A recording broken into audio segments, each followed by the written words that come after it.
Chapter 382. When Hualing and the others saw the two leaning against the railing, a gratified expression appeared in their eyes. We won't go home until we're drunk tonight. Hualing raised his wine cup, planning on drinking to his heart's content. Unfortunately, as soon as he raised his cup, it was stopped by Muling. We'll be in Jiang country tomorrow, so don't worry. Hualing laughed. Don't we still have Turin? It's not a problem. Turin looked at him. If you're drunk, I don't mind throwing you down to feed the fish. You really are serious. I'm just saying. Hualing rubbed his head and sighed. Everyone couldn't help laughing. There is one person who is already dead drunk. Muling looked at the person on the side. Everyone followed his gaze and saw Ethereal drinking wine with his head raised. His eyes were blurred and it looked like he was already quite drunk. Since ancient times, emotions have left behind regrets. This regret will never end. Hualing was in the mood to write poetry as he shook his head in regret. Turin slapped him down. You talk too much. Turin, I'm still a Night Lord. Leave me some face. Everyone laughed heartily. Drunk today, they didn't know tomorrow's matters. It was better to enjoy today's freedom and comfort. It was deep into the night, and the banquet slowly dispersed. Everyone cleaned up the messy cups and plates and took the tables and chairs away. Xiao stood there for a while, and saw that the person beside him was still sleeping peacefully. He smiled. She could even fall asleep standing up. It seemed like she was really tired out this time. Without waking her up, Xiao took off his cloak and placed it over her shoulders. Then he lifted her up by the waist and walked towards her room. It was too late. If he didn't let her go back to her room, the sea breeze would be too cold, and she would have a headache tomorrow. Big Ice Cube, happy birthday. He placed her on the bed and heard her mutter. Xiao revealed a faint smile and gently rubbed her head. I'm very happy tonight. Thank you, little fellow. He didn't like to show his emotions because he knew that a person's emotions could easily affect his own judgment and could easily be used against him. He was already used to watching everything that happened around him coldly. However, it was also because he met the little fellow that he experienced the warmth and coldness of the world, the joy of the 7 emotions. Have a good sleep. He smiled gently and stood up. If Chu Qingyan saw him now, she would probably think that she was hallucinating. She was usually so cold, but when she smiled, she looked so gentle. Unfortunately, she was already asleep and couldn't see anything. Xiao left the room and quietly closed the door. Perhaps he should also make plans for the little fellow. He strode away calmly. The ship's armor, which was bustling just now, was now somewhat deserted. Hualing and the others had already left. Those who were standing guard, and those who were resting. Turin walked up to Ethereal, who was already drunk, and sighed softly.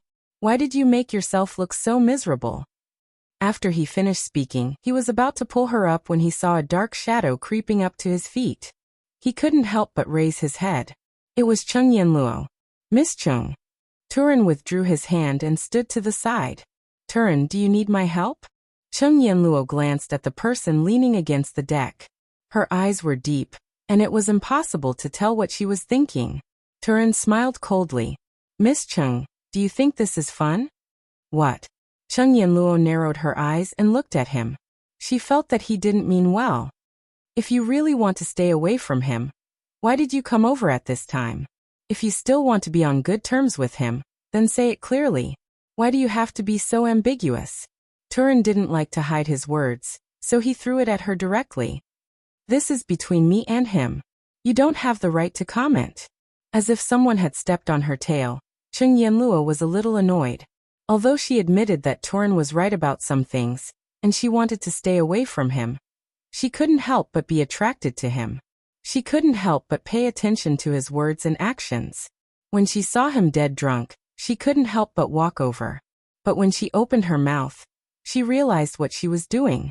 The saddest thing in the world wasn't that he didn't know that you liked him, but that he couldn't help but approach you even though you knew it was impossible. Tu Ling looked at her with a faint smile. Yes, this is between the two of you. But even if the two of you are at loggerheads, outsiders like us don't feel good either. At least, the little princess Consort has been trying to matchmake the two of you. Unfortunately, the two of you are always on and off, making it hard for us to see through you. Anyone with a discerning eye knows that Kongling cares about you, but you keep pushing him away. Now, outsiders like us can't stand it anymore. Can't you come out and say a few words? Cheng Yanluo was stunned. She wanted to say that it wasn't what they saw, but she didn't know how to refute him. Turin's tone was sharp. You've always only cared about your own feelings. Do you know what happened to him in the past 6 years? What happened in the past 6 years? As soon as the words left her mouth, Cheng Yanluo shut her mouth because she saw the mockery in Turin's eyes. Didn't they agree to draw a line between them? Why did she ask so stupidly? Didn't she know that the more she knew, the more she couldn't let go? She lowered her eyes and turned around. What happened in the past 6 years has nothing to do with me. Turin couldn't help but sneer. All right, since it has nothing to do with you, then let him die drunk here. Don't bother about him. In the future, if you want to know about those years, don't ask me. After saying that, Turin turned around and left without hesitation. Cheng Yanluo didn't expect that Turin would really leave her alone and no longer bother about her. She wanted to call out to him, but she couldn't. In the end, she turned her eyes to the unconscious person and smiled bitterly. Why can't I let go of you? You said you'd give up. She squatted down and looked at the person who was half-sitting. In terms of looks, you're not bad. In terms of character, you're terrible. You don't keep your word. In terms of temperament, you're gentle on the surface, but you're as stubborn as a bull on the inside. You have a lot of shortcomings. Why do I always forgive and tolerate you again and again? What's so good about you? Do you deserve my treatment? Murongju, people say that the person who falls in love first will always be more worried about personal gains and losses. Cheng Yanluo rambled on for a long time. Then, she sat down and looked up at the night sky. The moment she looked up, she didn't see the person beside her. She slowly opened her eyes, which were full of complicated emotions. I've been tossing and turning for so many nights without any news from you. Do you know that I'm really scared? Murongju, if we're destined to be separated, then let's part on good terms. I don't want to experience this kind of fear again. Initially, when he heard her confession, he felt a little happy. However, the last sentence sent him to the bottom of the valley. Part on good terms. Chapter 383. It was easy to say, but it was difficult to do. Would they forget each other after helping each other in times of need? Ethereal slowly closed his eyes, his face filled with pain. Cheng Yanluo retracted her gaze and turned to look at the person beside her. It was already very late. She couldn't let him sleep like this. The sea breeze was strong, and he had just recovered. He couldn't catch another cold, or else it would be even more difficult for him to recover. Thinking of this, she stood up and wanted to seek help from the patrolling Xiao cavalry. Unfortunately, when they saw her look, they immediately looked away and pretended not to have seen anything. Cheng Yanluo cursed silently. Could it be that these people had been instructed by the Earth Spirit to ignore him? Cheng Yanluo couldn't help but twitch her mouth. Forget it. Even if she had decided to distance herself from him, she couldn't leave him in the lurch. Thus, she resigned herself to fate and reached out to put one of his arms on her shoulders. Then she used all her strength to pull him up. After he steadied himself, she slowly moved toward his room. Cheng Yanluo, who was focused on walking, didn't notice that the person leaning on her opened his eyes again.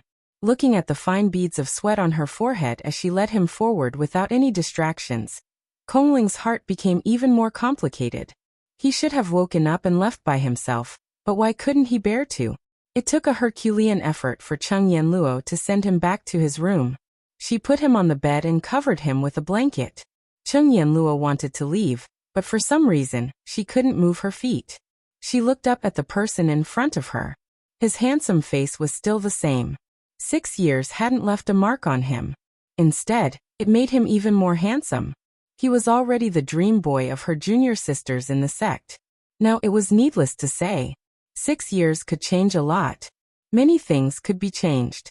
She was slightly dazed. It was as if she had seen the two of them walking through the night on a narrow path in early summer. Even if they didn't speak, she felt that their eyes were full of words. But now, she felt that she couldn't stay any longer. This room was slowly filling with his scent. If she stayed any longer, She was afraid that her imagination would run wild again. Cheng Yanluo immediately turned around and was about to leave. However, a pair of hands grabbed her wrist. She froze. Yan, don't go. His drunken voice was a little hoarse and a little gloomy, but his simple words made it impossible for her to shake off his hand. Back then, when I told you not to leave, why did you leave? She turned her back to him and asked the question that had been in her heart for 6 years. I was on a mission. If it weren't for my master, Murongju wouldn't exist and I wouldn't have met you.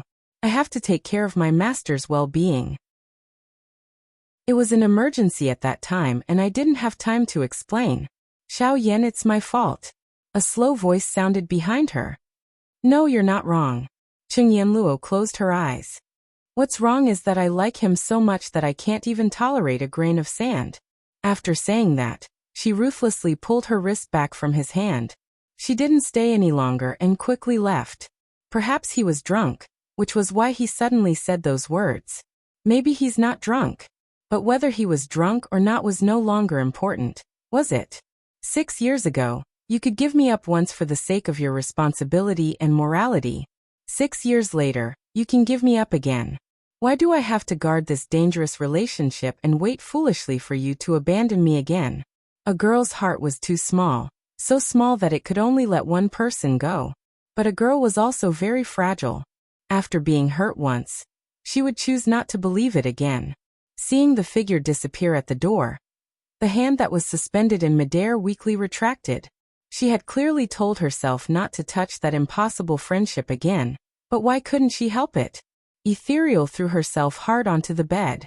It would be great if she was drunk. Once she was drunk, she wouldn't know or see anything. Wouldn't that be great? It would be a mess if she couldn't cut it off. It was the sorrow of separation. In the dead of the night, loneliness would be entrenched in her heart. It was so clear that there was no way to hide. The night passed and a new day came. Chu Qingyan, who was lying on the bed, stared at the tassels on the bedside table with her eyes wide open. She was a little confused. The last memory she had of last night was watching the fireworks bloom in the night sky one by one. But why did she wake up on the bed?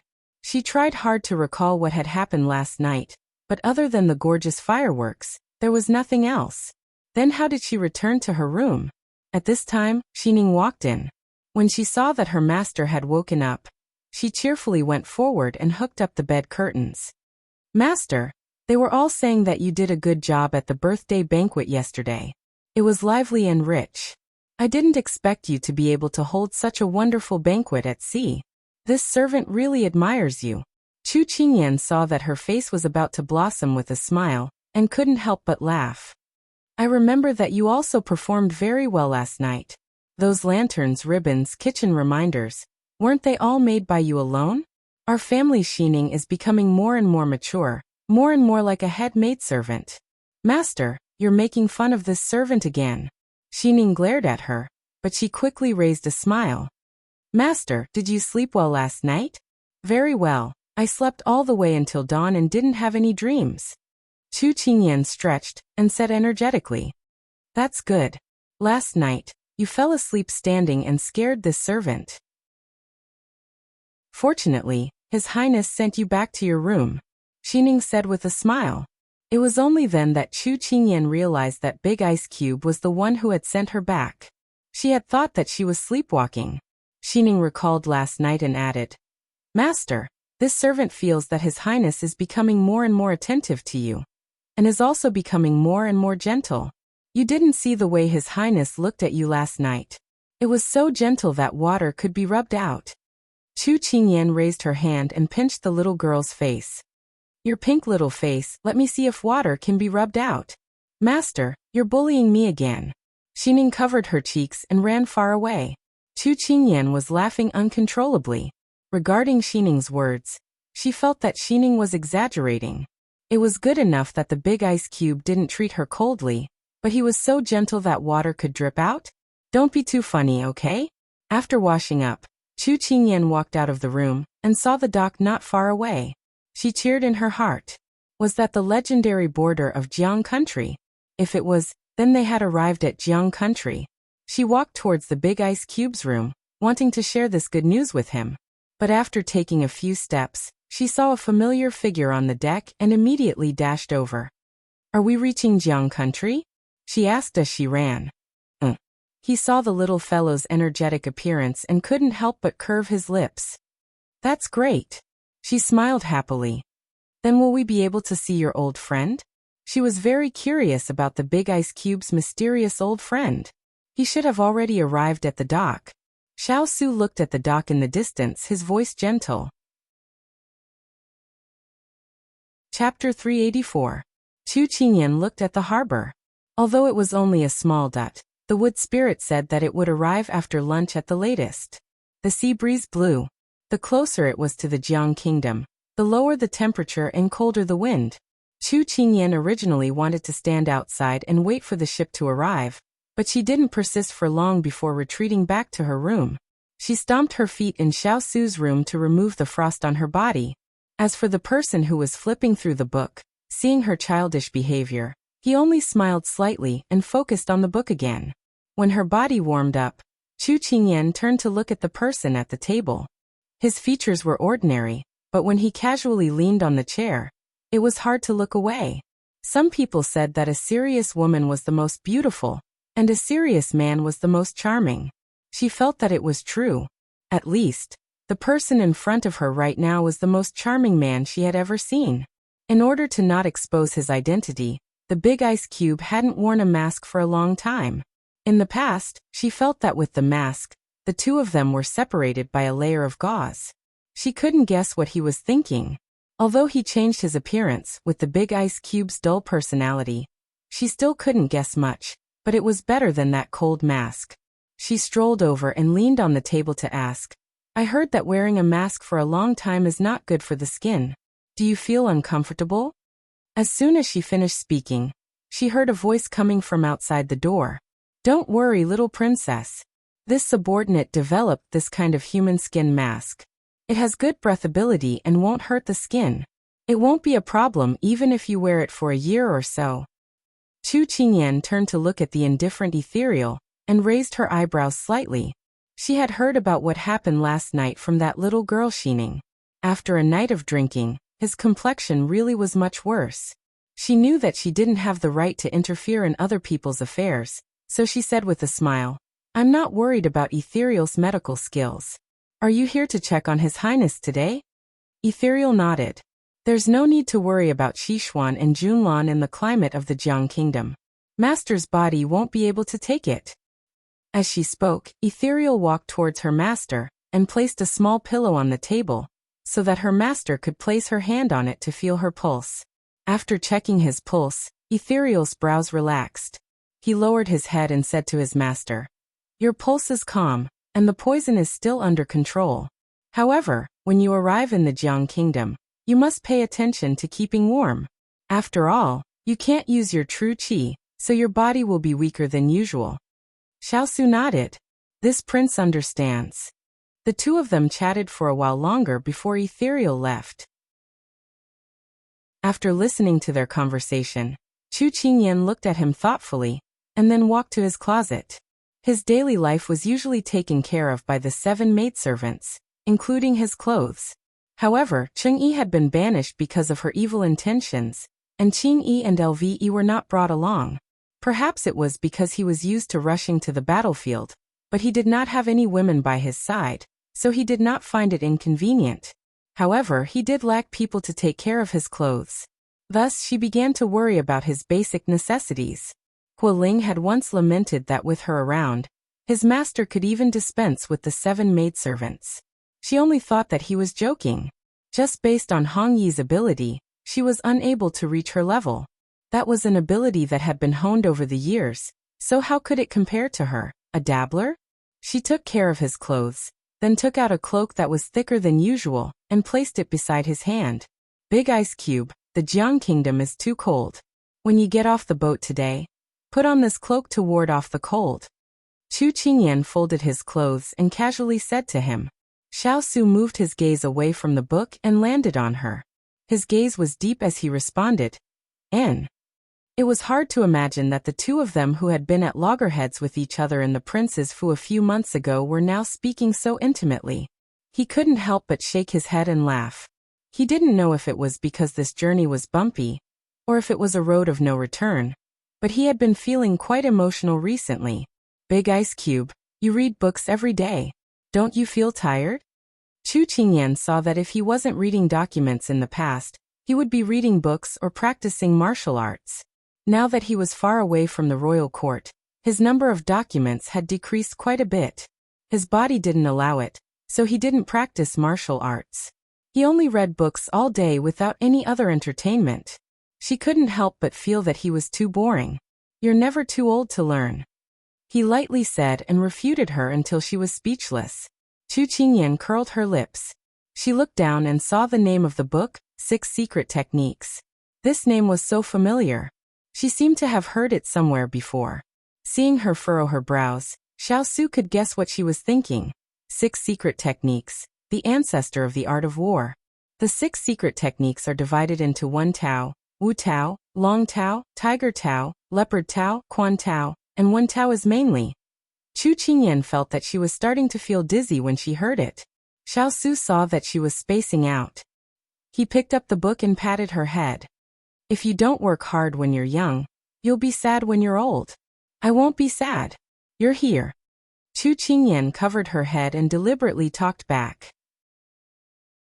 Relying on the heavens, the earth, and your parents is better than relying on yourself. Xiao shook his head and closed the book in his hands. Chu Qingyan felt that she was being looked down on. She wasn't that bad, okay? But Big Ice Cube was right. Relying on herself was the best guarantee. She thought that she would practice the heaven and earth sword a few more times today to familiarize herself with it. Then she would discuss it with Turin. There were a few moves that she felt that the posture was wrong.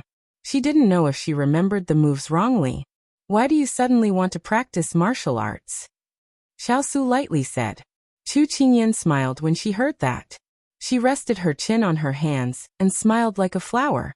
Big Ice Cube, didn't you say that relying on the heavens, the earth, and your parents is better than relying on yourself? I'm relying on myself. Xiao didn't believe that she could apply what she had learned on the spot. Although your moves are neat, they're not very lethal. You've only reached 50% of the strength of the Heaven and Earth sword and the Blazing Flame sword. But you're still young, so it's normal that you don't have enough strength. Xiao commented. Regardless of whether she was doing it for fun or on a whim, he was using his experience to point out her shortcomings. Chu Qingyan nodded humbly. I also feel that my moves aren't as powerful as Turin's. But being young isn't an excuse. I'm still weak. What can I do to improve? Big Ice Cube was an outstanding swordsman.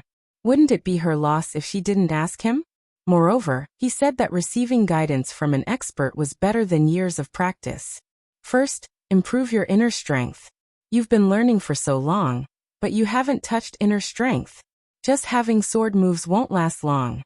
But I'll ask Turin to arrange for you to learn this when we reach Jiang country. From the little fellow's tone, it seemed that she was really interested in practicing martial arts. Since that was the case, he didn't need to restrain her. The most basic thing for her to follow him was to have good martial arts skills. He didn't need to worry too much about her. Okay.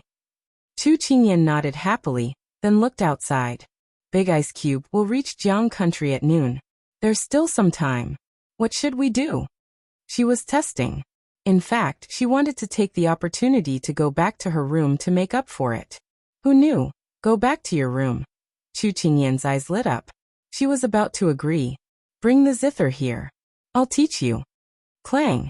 She lay on the table and wailed. Did he have to be so cruel? Xiao's lips curved into a smile. This winter didn't seem to be as boring as before. Chapter 385. Although she was whining, it was useless.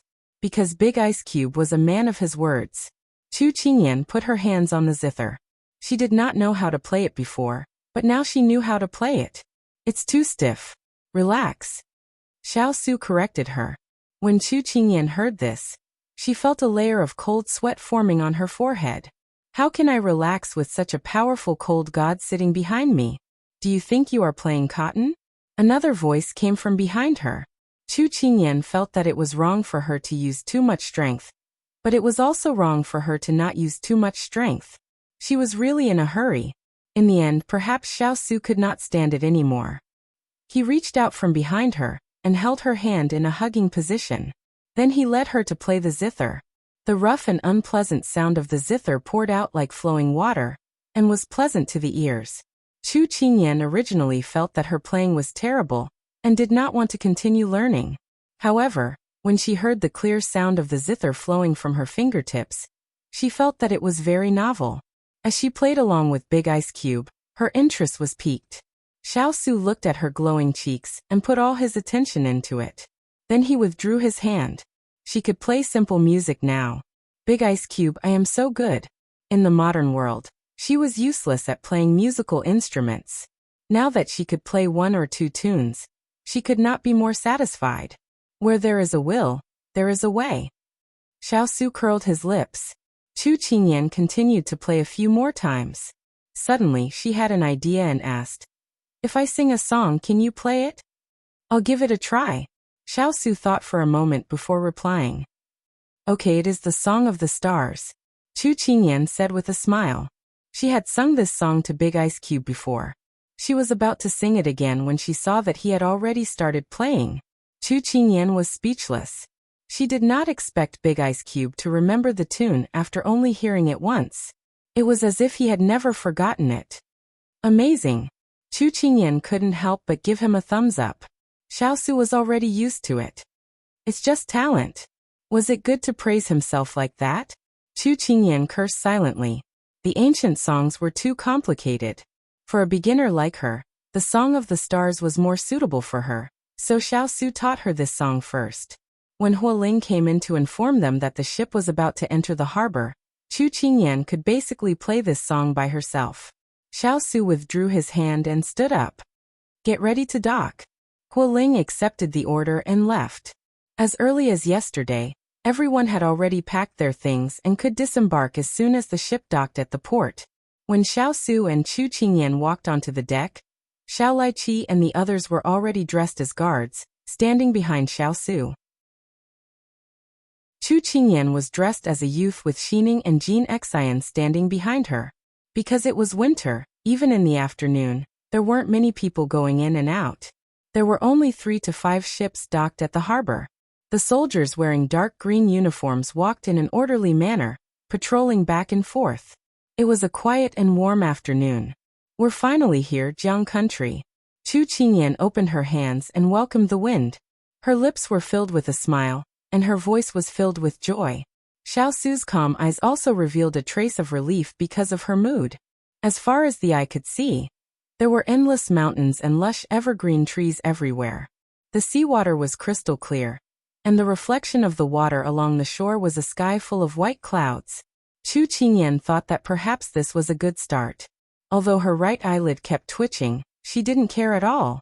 The ship docked at the harbor and a group of people walked down. Chu Qingyan looked at the empty harbor and looked around. Then she asked with a puzzled expression, "Big Ice Cube, where's your old friend?" Xiao Su glanced at the harbor and frowned slightly. At this moment, Hualing heard the voice and walked over with a smile. "Master, young Master Yi said that he's waiting for us at the checkpoint." Chu Qingyan looked in the direction Hualing was pointing and saw a door plate appear in front of her. It was the checkpoint. She couldn't help but smile. This was a bit like the security checkpoint where one had to get off a train and get out with a ticket. Thus, the group of people smoothly passed through the checkpoint with Zhen Zisheng's official document. They were still disguised as merchants who entered Jiang country to do business, but they were currently from Junlan, not Sichuan. Chu Qingyan had to admit that Zhen Zisheng's actions not only helped them cut off the Sichuan country's tracking, but also used the identity of Junlan as a cover. Although she was dissatisfied with Zhen Zisheng and despised him for threatening Big Ice Cube, he helped them a lot on the way to Jiang country smoothly. It could be said that his merits offset his faults. "Brother Xiao, did you crawl here? I thought you would only come when your hair turned white." A rude teasing voice sounded from the side. Chu Qingyan was stunned. This voice was as moving as the snow falling in winter, and the wind blowing through the willow branches. Just by hearing this voice, Chu Qingyan already had a good impression of this person.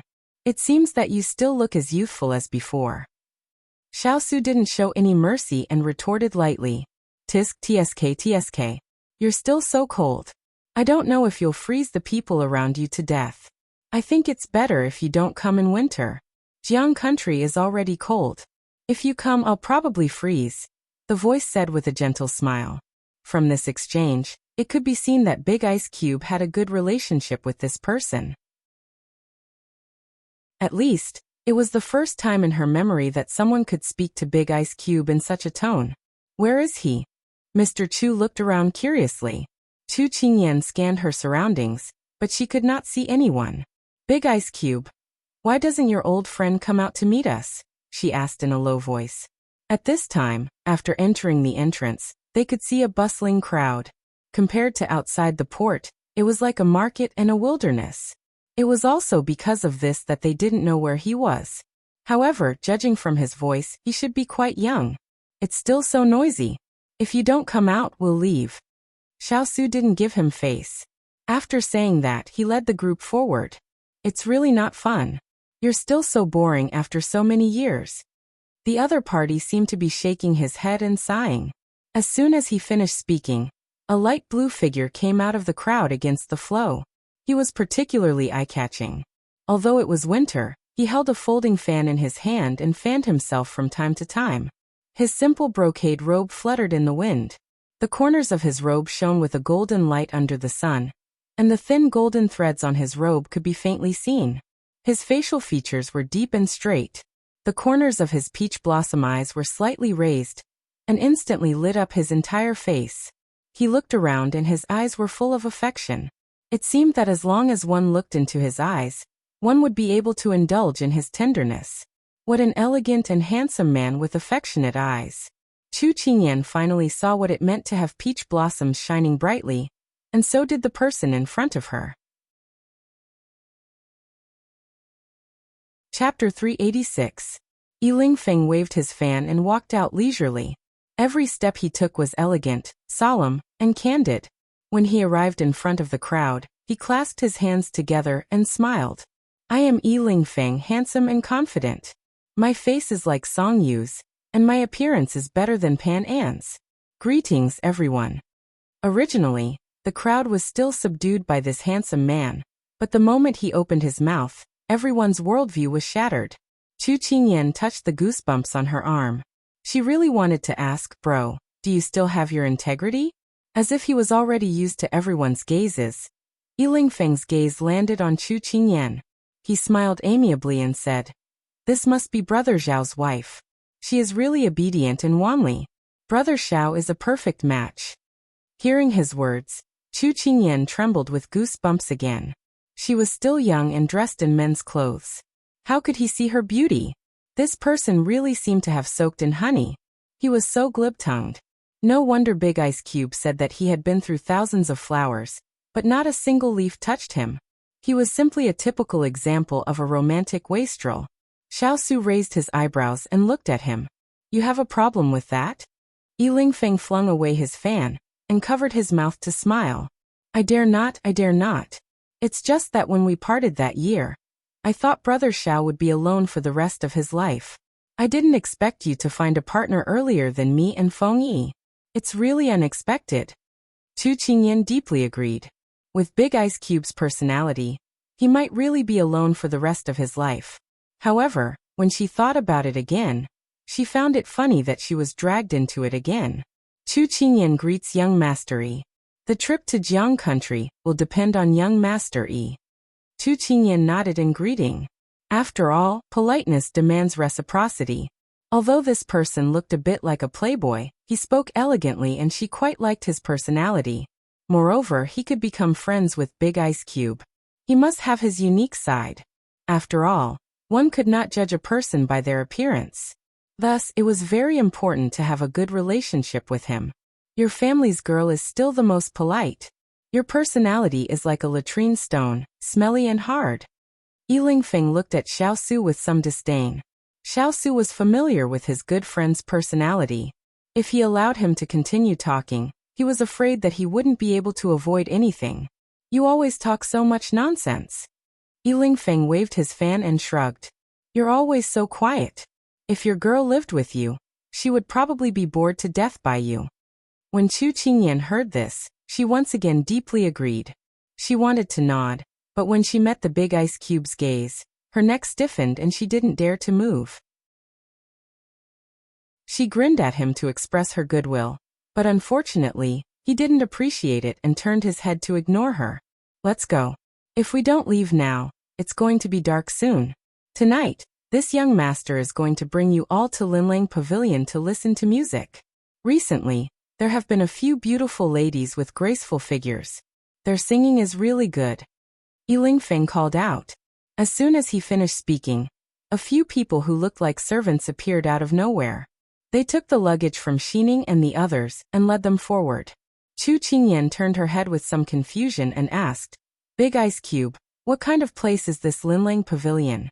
Is it a restaurant? When she heard Lingfeng talking about singing, why did she have the misconception that it was a place of fireworks and wine? Xiao Su's expression was indifferent. Don't pay attention to him. He's just talking nonsense again. Chu Qingyan nodded. At this moment, a solicitous voice sounded from behind them. May I ask your name? How old are you? Where do you live? Are you engaged? Are your parents still alive? Do you have someone you like? Wasn't this Lingfeng's voice? Chu Qingyan turned her head and saw Lingfeng smiling like a spring breeze. He bent over and asked Qingyan seriously. Cough cough. Was this called a graceful version of flirting? Big Ice Cube, is this how people in the Jiang Kingdom hit on girls? Chu Qingyan twitched her mouth and asked the person beside her. He's not from the Jiang Kingdom. This is his personal nature. You don't have to pay attention to him. Someone will come to tease him later. Xiao Su calculated the time. That person should be arriving soon. Who was it? Chu Qingyan was full of curiosity. Cheng Yanluo did not expect this person to be so bold as to ask so many questions at once. She wanted to turn him down with a cold face, but when she caught a glimpse of the indifferent look on Kong Ling's face, she was inexplicably annoyed. Without thinking, she put on a smile and said, My name is Cheng Yanluo. Greetings to young mastery. She thought that Lingfeng would be rebuffed. She didn't expect to hear such a sweet reply from Sister Yanluo. She almost fell. Cheng Yanluo. What a good name. Lingfeng patted his fan and smiled charmingly. It's right for a gentle and beautiful lady like Miss Cheng to come to the Jiang Kingdom. There's nothing much to say about the Jiang Kingdom. It's famous for women's accessories. When the time comes, I'll bring Miss Cheng around.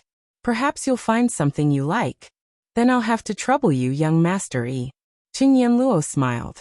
When Hualing saw this, he poked the person beside him. Hey, your woman is about to be stolen. Why aren't you stopping him? She has her own freedom. I have no right to interfere. Ethereal looked away. He didn't want to see her chatting intimately with someone else. However, just because he couldn't see it didn't mean that he couldn't hear it. He heard the conversation and his expression turned ugly. Chu Qingyan rubbed her nose. Had Sister Yanluo changed her personality? Didn't she hate flirtatious men? What was wrong with her today? Lingfeng had already prepared a carriage for them. After they got in, they headed to the nearest city gate. The group was travel-worn, but they soon arrived at a restaurant. The words Linlang Pavilion were written on the signboard. Chu Qingyan lifted the curtains and saw a group of scantily clad women leaning against the railings. They greeted them when they saw them. Dear guests, we have the most expensive sea cucumbers and the most delicious abalones. Come in and have a taste. If they hadn't mentioned food, she would have thought that they were in a brothel. It was still somewhat unbearable to be so ostentatious in broad daylight. Hualing and the rest exchanged glances before turning to look at their master, waiting for his orders. Chu Qingyan also turned to look at him. To be honest, she wouldn't be able to eat anything in such a place, no matter how good the food was. What's wrong? Aren't you getting off the carriage? This is a place I specially chose. Not only can you eat delicious food, but you can also admire beauties. There's no other place like this in the entire town. Lingfeng walked to the side of Xiao Su's carriage and leisurely spoke while fanning himself with his fan. Xiao Su looked at him coldly. I'll give you two choices. Go somewhere else, Or stay here and let us go? Yi Lingfeng sighed. You're still the same. You've been traveling for so many years. What's there to be afraid of? What a waste of resources. After he said that, he turned around and beckoned everyone to leave for the next location. Chapter 387. As the carriage continued to move forward, Chu Qingyan opened her mouth and said, Big Ice Cube, your friend is really unexpected. Xiao Su curled his lips. He was just teasing you just now, he won't really bring you in. Then why is he doing this? Is it really fun? Chu Qingyan rubbed her head, not understanding this person's personality. Xiao Su shook his head helplessly. This friend of his found joy in provoking him, but he couldn't do it every time, so he would occasionally think of some dirty tricks. There were women and children in the carriage, so he knew that no matter how mischievous he was, he still had a sense of propriety. Not long after, the carriage stopped again.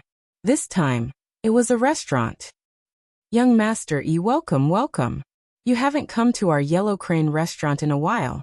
The moment he saw Yi Lingfeng, the restaurant owner came out to welcome him. We even brought an important guest today. Your presence brings light to our humble dwelling. The restaurant owner's flattery made Yi Lingfeng reveal a smile. Boss Lin is too polite. Prepare a large private room.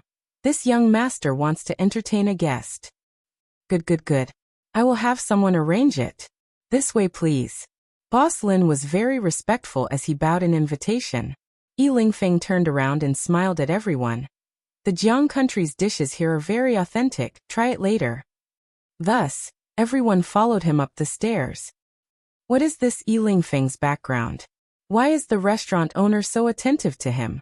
Chu Qingyan followed a few steps behind and asked Hualing. Hualing replied. The Yi family is in the silk business, and their shops are all over the Jiang country, monopolizing the clothing of the imperial harem of the Jiang country's imperial family. Young Master Yi is the only son of the Yi family, so this subordinate doesn't need to say anything. This little young master can already guess young Master Yi's background in the Jiang country. Chu Qingyan clicked her tongue. If it was just shops all over the Jiang country, it wouldn't be a big deal, but if he was in charge of the Jiang country's imperial family's clothing, then it would be different.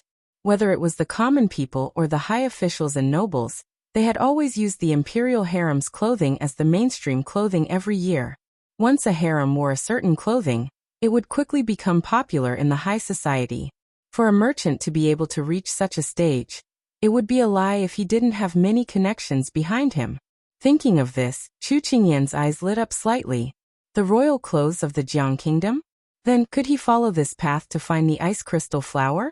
When the dishes were served, Yi Lingfeng invited everyone to enjoy. Mrs. Chu was a little tired, so she went to her room with Mr. Chu to rest. Xiao Su, Chu Qingyan, Cheng Yanluo, and the others sat around the table. After introducing the dishes on the table, Yi Lingfeng felt a gaze on him. He paused and turned around. Little girl from the Xiao family, you keep looking at me. Aren't you worried that Xiao Su will be jealous? Xiao Su glanced at him indifferently. She's just guessing your identity. I see. Yi Lingfeng opened his fan and waved it. Little girl from the Xiao family, your family's Xiao Su really understands you. You almost scared this young master to death. You shouldn't covet your friend's wife. The corners of Chu Qingyan's mouth twitched. This person really didn't know what to say. Xiao Su said coldly. Even food can't shut your mouth. Chu Qingyan couldn't help but praise him in her heart. The big ice cube was really domineering. You're really protective. I was just teasing you, but you're serious. But honestly, little girl from the Xiao family, you've been looking at me for so long. Do you have any questions? Yi Lingfeng didn't care about his friend's cold face. He said with great interest. Do you think that I'm handsome, so you want to abandon the dark side and join the light side? Abandon the dark side and join the light side? The usage of this idiom was really too. Chu Qingyan suddenly felt that with such a friend, the big ice cube would be even colder. Young Master Yi, you're thinking too much. Qingyan heard that you're in the royal silk business. Have you heard of the ice crystal flower? She didn't beat around the bush and chose to get straight to the point. Sister Yan Luo said that the snake kiss poison could only be controlled for 81 days. Almost half of the time had passed. If there was no progress, Then the poison in the big ice cube's body. Yi Lingfeng raised his eyebrows. He was a little surprised by Chu Qingyan's straightforwardness. He didn't answer Chu Qingyan. Instead, he turned to Xiao Su and said, "Are you sure that your little wife is 10 years old and not 20 years old? You can't judge a book by its cover." Xiao Su took a sip of tea and replied slowly. Chu Qingyan raised her eyebrows. She had to admit that this playboy had seen countless people in the field of love. He could tell her mental age at a glance. However, her age was there for all to see, so she wasn't afraid that he would see through her. Instead, she waited for his answer with sparkling eyes. "You seem to be quite proud," Yi Lingfeng muttered to himself. Then he turned to Chu Qingyan and said seriously, "I already know about the ice crystal flower. However, for so many years, there has been a rumor in the Jiang Kingdom that the ice crystal flower is in the Jiang Kingdom's imperial palace, and is being carefully kept in the imperial study by the Jiang Kingdom's emperor. It's a pity that this is only a rumor. I've sent people to inquire about it. So many officials have entered the imperial study, but no one has seen the ice crystal flower." Chu Qingyan couldn't help but purse her lips. She was a little anxious. Even with Yi Lingfeng's connections, he couldn't find it. Wouldn't it be even harder for outsiders like them? Xiao Su sensed her uneasiness and gently stroked her head. "Don't worry. Let nature take its course." Chu Qingyan knew that there was no other way but to wait. Cheng Yanluo and the others were already used to the interaction between the two, but in Yi Lingfeng's eyes, it was like a red rain falling from the sky. Was this still the cold, heartless, and unapproachable Xiao Su that he knew?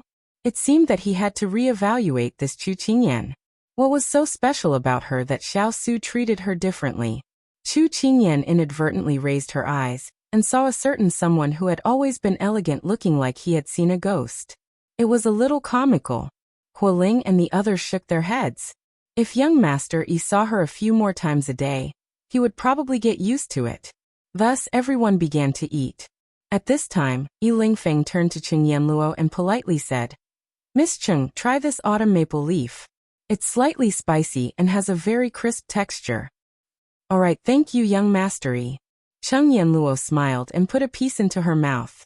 The taste was really good. She nodded at Yi Lingfeng. Seeing this, Kong Ling's eyes dimmed. He lowered his head and drank the wine in his cup. "Miss Cheng, don't call me young Master Yi. It's too formal. You can just call me Lingfeng." "Can I also call you Yanluo?" Yi Lingfeng said with a smile. Chu Qingyan choked on her soup. Wasn't this flirting a little too fast? Just as Yi Lingfeng was waiting for Cheng Yanluo's response, a delicate voice sounded through the door. "Yi Lingfeng, you bastard! How dare you flirt with other women with your back facing me?" Chapter 388. As soon as she said that, Chu Qingyan clearly saw the gentle smile on Yi Lingfeng's face twitch unnaturally. Oh no, she found me again. At this moment, Cheng Yanluo heaved a sigh of relief. Previously, she was willing to talk to Yi Lingfeng only because she wanted to annoy Morongju. Even without him, she still had suitors. However, when she saw his indifferent expression, she had already given up on that thought. She felt that there was no need to change herself just because of a fit of pique. As soon as his voice fell, the door of the private room opened, and a beautiful young girl wearing a rose-colored long dress walked out. She had a crystal necklace with rose petals on her forehead. Her appearance was sweet, fresh, and refined, like a fairy from the jade pool who had accidentally entered the mortal world. At first sight, Chu Qingyan couldn't help but exclaim in her heart, "What a little fairy!" However, this little fairy seemed to be in a bad mood. Her brows were raised and her grape-like eyes swept across the crowd. Finally, her gaze fell on Yi Lingfeng, who had been trying to reduce his presence. Then she strode over angrily. Chu Qingyan's seat just happened to be close to Yi Lingfeng. Seeing that she was about to settle scores, she immediately moved aside to make space for her. Just when everyone thought that a big fight was about to break out, the rose-like young girl walked up to Yi Lingfeng. Suddenly, she blinked her eyes, and tears of innocence and grievance filled her big eyes.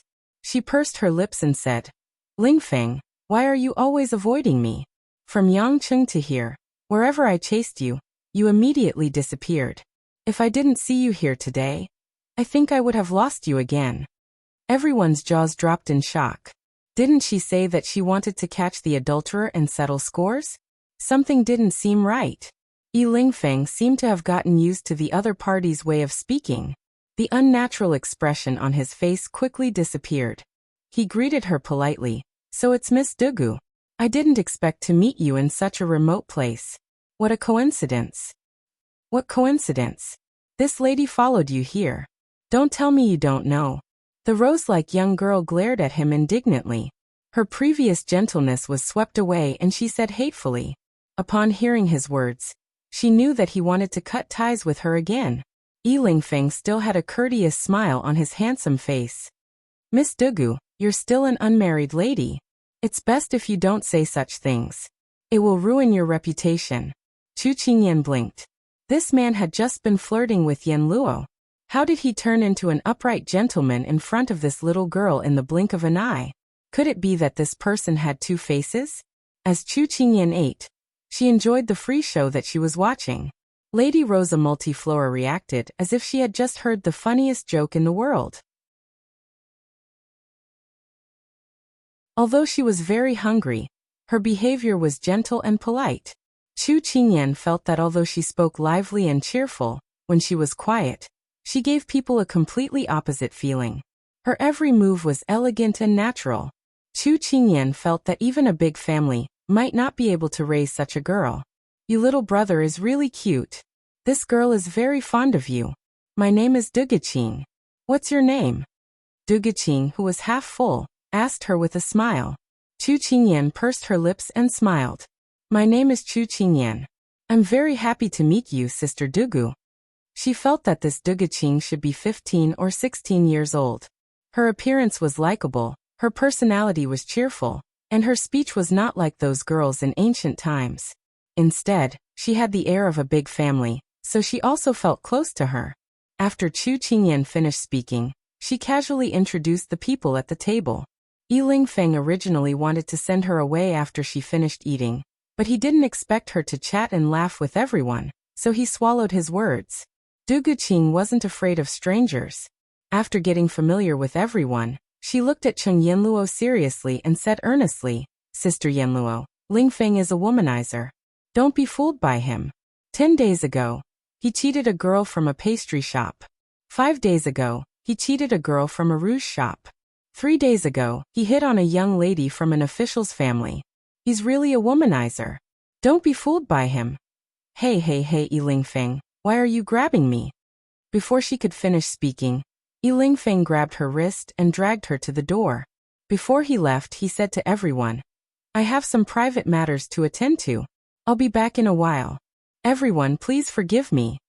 Chu Qingyan listened to the shouting from near and far.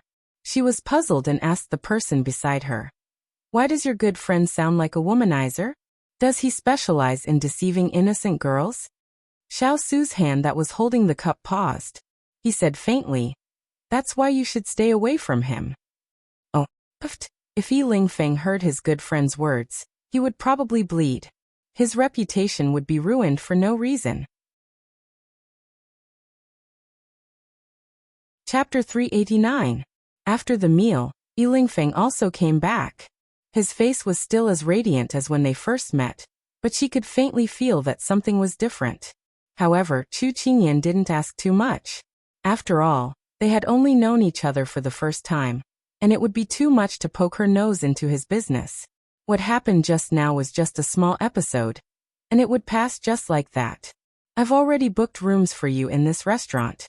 Rest for the night, and I'll take you to the capital of Jiang Kingdom tomorrow. It's at least 3 to 5 days' journey from here to the capital, so it's better to conserve your energy. After Yi Lingfeng finished speaking, someone came in to lead everyone to their rooms. Before leaving, Chu Qingyan still asked curiously, Where's Miss Dugu? Why don't I see her? Yi Lingfeng replied with a smile. She probably went back. Don't worry, she's not a child. Chu Qingyan nodded and left with Xining and Jin Xian. At this time, everyone had already dispersed, and only Xiao Su and him were left in the private room. Only then did Yi Lingfeng remove the gentle smile on his face. His face was pale as he looked at his good friend indignantly. It's all your fault. If you hadn't been tripped up in Junlan, and I hadn't been forced to stay for a few more days, she wouldn't have caught up with me. Didn't you see her blabbering just now? She ruined my gentleman image. Gentleman image? Do you have that? Xiao Su's tone was full of suspicion. Yiling Feng snorted. Who in Jiang Kingdom doesn't know that the Yi family's young master is gentle and elegant? He treats people modestly, is handsome, and has elegant manners. Who would have thought that he would be defeated by this little girl? If I could go back to that afternoon, I wouldn't have been fooled by her appearance. I would have treated her to a meal, and saved her once. Otherwise, why would I be avoiding her like I'm avoiding a debt? I can only say that you deserve it. After so many years, you still can't change your nature. Isn't there a saying that goes, after playing with an eagle all your life, you were pecked blind by an eagle in the end? I think you reap what you sow. Back then, when he was a playboy, she had warned him. Unfortunately, he still did as he pleased. Today he finally received his retribution. Hearing his good friend gloating instead of comforting him, Yiling Feng felt extremely frustrated. You also know that I don't have any big ambitions. Can't I live a carefree life? Anyway, I don't have any objections.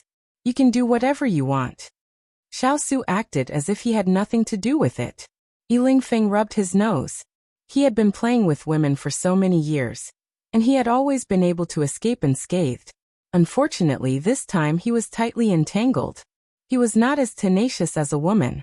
She had been following him from the capital of Jiang Kingdom until now. It had been at least 2 or 3 months. He really did not know whether this Dugaching was stupid or naive.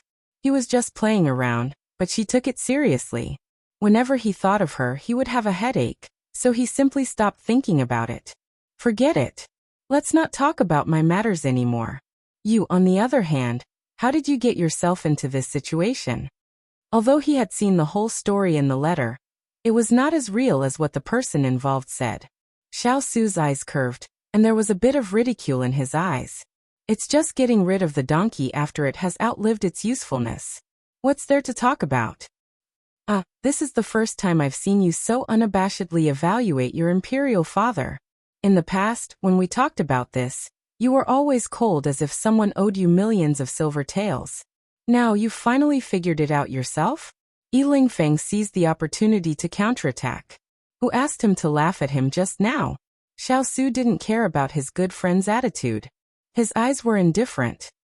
It's just that I've gotten over it. The world is too big, and people are just a drop in the ocean. I thought I could shoulder a lot, but later I found out I was just overestimating my own abilities. Every time he talked about himself, he always had an indifferent look, but he placed too much importance on Sichuan. For example, responsibility, filial piety, loyalty. But when he heard him talk about it now, Yiling Feng felt that he had changed a lot. He was no longer so stubborn and cared so much. Yiling Feng wondered what he had experienced after not seeing him for a few years. Or who had changed him. He and Feng Yi had tried every means to help him get out of that quagmire, but he was indifferent. In the end, they could only give up. But after so many years, he was no longer the King of England who was only satisfied with the Liang family, and the world. Who could have the ability to change him? Yiling Feng felt very curious. He really wanted to meet this person. He felt that this person must be an amazing person. If possible, he wanted to ask for advice. Unfortunately, Yiling Feng did not know that this person was so far away but so close. Xiao Su, you've changed a lot. If the face-changing mask on your face was the same as it was a few years ago, I would think that someone had secretly swapped your soul. Yiling Feng joked. Oh, then do you want me to tell you a few embarrassing things from a few years ago so that we can compare them? Xiao Su knew that he was joking with him, so he asked without any politeness. Ahem ahem. Yiling Feng covered his mouth with his fan and laughed. You're such a person who can't take a joke. Look at Feng Yi. Although she's cold and cheerless, she can tell a cold joke easily. You two are birds of a feather.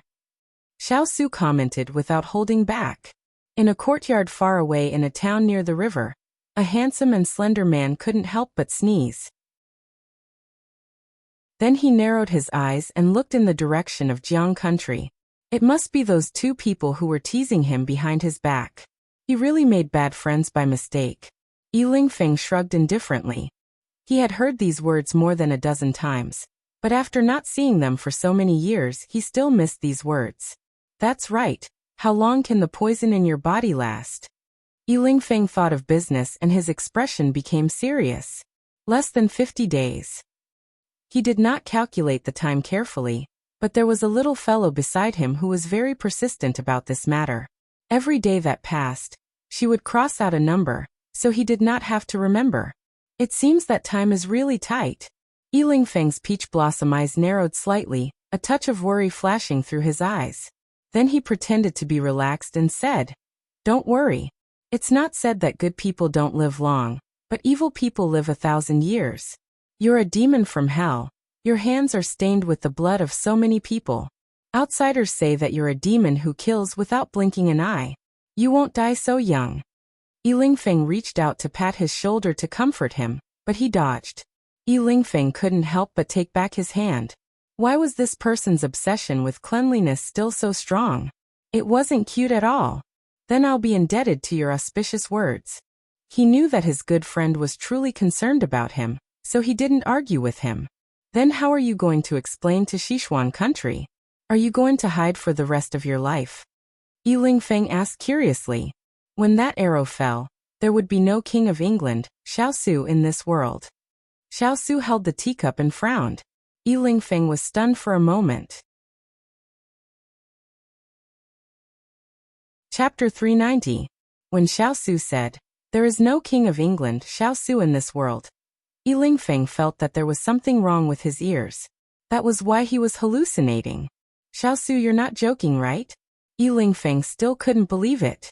Xiao raised his eyebrows and looked at him coldly. "Do I look like the kind of person who would joke?" His face was full of disdain. Yi Lingfeng felt that he was going to scratch the wall. This explosive news was too much for him to bear.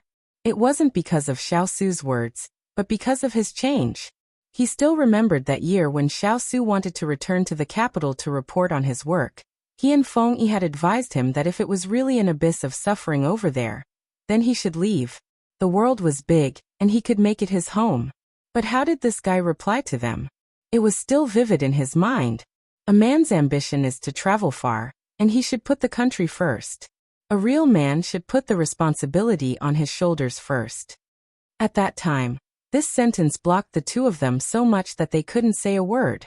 But today? Damn, he actually went back on his words. What happened to him after not seeing him for a few years? "But you weren't at that time?" He couldn't help but ask. Knowing the shock in his friend's heart, Xiao's face was calm. "I've done all the responsibilities that I should do. Why can't I have some free days?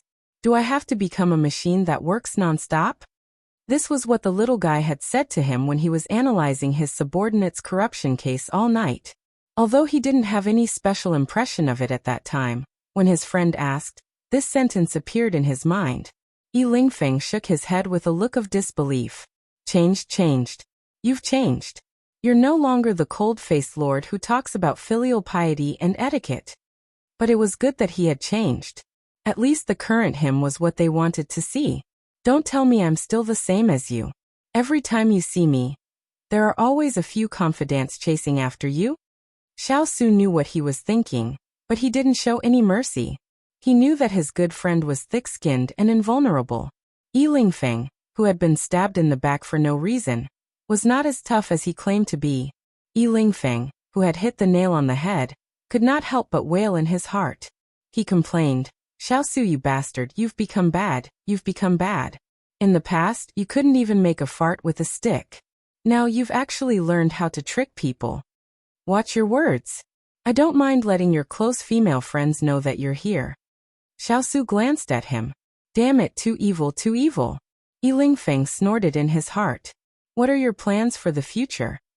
Yi Lingfeng took a sip of wine and asked. "If everything goes well, then I'll just raise my child and play with him. That's how I'll spend my life." Xiao's expression was indifferent, but there was a faint light in his eyes. It was impossible to tell what he was thinking. Yi Lingfeng's mouth twitched. "The child you're talking about can't be your little wife, right?" Is there anyone else? Xiao asked in return. His tone seemed to be saying that he had asked an idiotic question again. You're treating him like a child? Really? Lingfeng really wanted to ask, have you considered the feelings of your child? Unfortunately, he swallowed his words in the end. You have a problem with that? He looked like he had nothing to do with him. I wouldn't dare. Lingfeng immediately lowered his head and drank. Xiao and Feng Yi were the same age. Xiao and Feng Yi were about the same age, while he was younger by a year. However, Xiao's personality was calm, and he had the authority of a big brother, so if he said anything he would not resist most of the time. For example, right now, when he was being bullied. Because they had to go out tomorrow, Xiao left first, leaving Lingfeng drinking alone. I have to tell Feng Yi that brat that Xiao has become bad. No, I can't tell him. I have to let him experience the feeling of being stabbed. After all, good friends should share blessings and misfortunes together. Lingfeng, who looked hurt just now, had already recovered his elegant and flirtatious appearance. However, the corners of his mouth revealed a mischievous smile. Back in the room, Xiao found the person lying on his table asleep. However, she was not in a deep sleep. When she heard the door close, she woke up. Big Ice Cube, you're back? Chu Qingyan rubbed her eyes. Looking at the person slowly approaching, she asked in a soft voice. Why don't you sleep in your room? There was a heater in the room. The moment he entered, he took off his cloak. At this time, Chu Qingyan had already walked up on her own accord. She took his cloak and hung it on the hanger at the side. She shrugged and looked a little depressed. I just arrived in Jiang country today, and heard that there was no news of the ice crystal flower.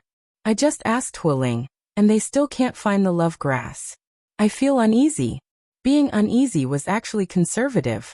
In her heart, she was afraid. No matter how much she had mentally prepared herself in the past, she had always told herself that as long as she came to Jiang country, there would be hope for Big Ice Cube's illness. This belief made her persist from Sichuan to Junlan, and then to Jiang country.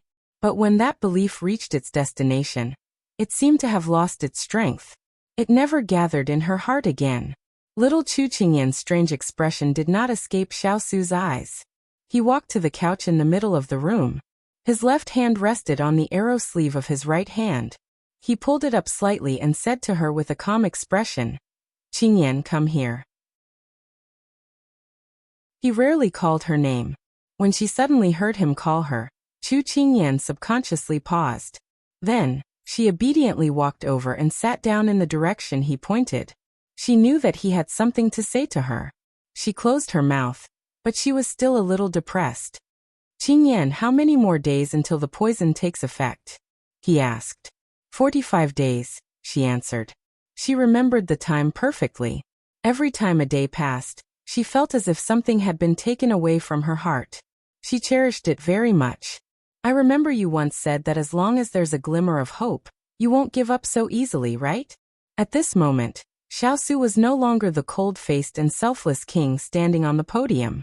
Instead, he was someone who had put down all his airs and used all his gentleness to speak to the person in front of him.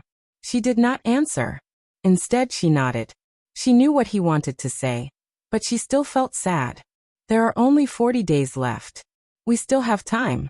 What are you worried about? Xiao's lips curved into a rare smile in front of her. It was extremely comforting. Perhaps she was encouraged by his smile, but Chu Qingyan mumbled, that's right. We still have more than a month's time. Thinking about it, I don't feel so bad anymore. He raised his hand and placed it on her head. His gaze was deep and his voice was extremely gentle. Yes, and I don't intend to give up. After working so hard for so many years, how can I die young without enjoying it? I haven't seen you grow up yet. How can I bear to leave? Chu Qingyan did not know when it started, but he had poured all his gentleness into her. And he did not know either. Everything was just following his heart. Chapter 391.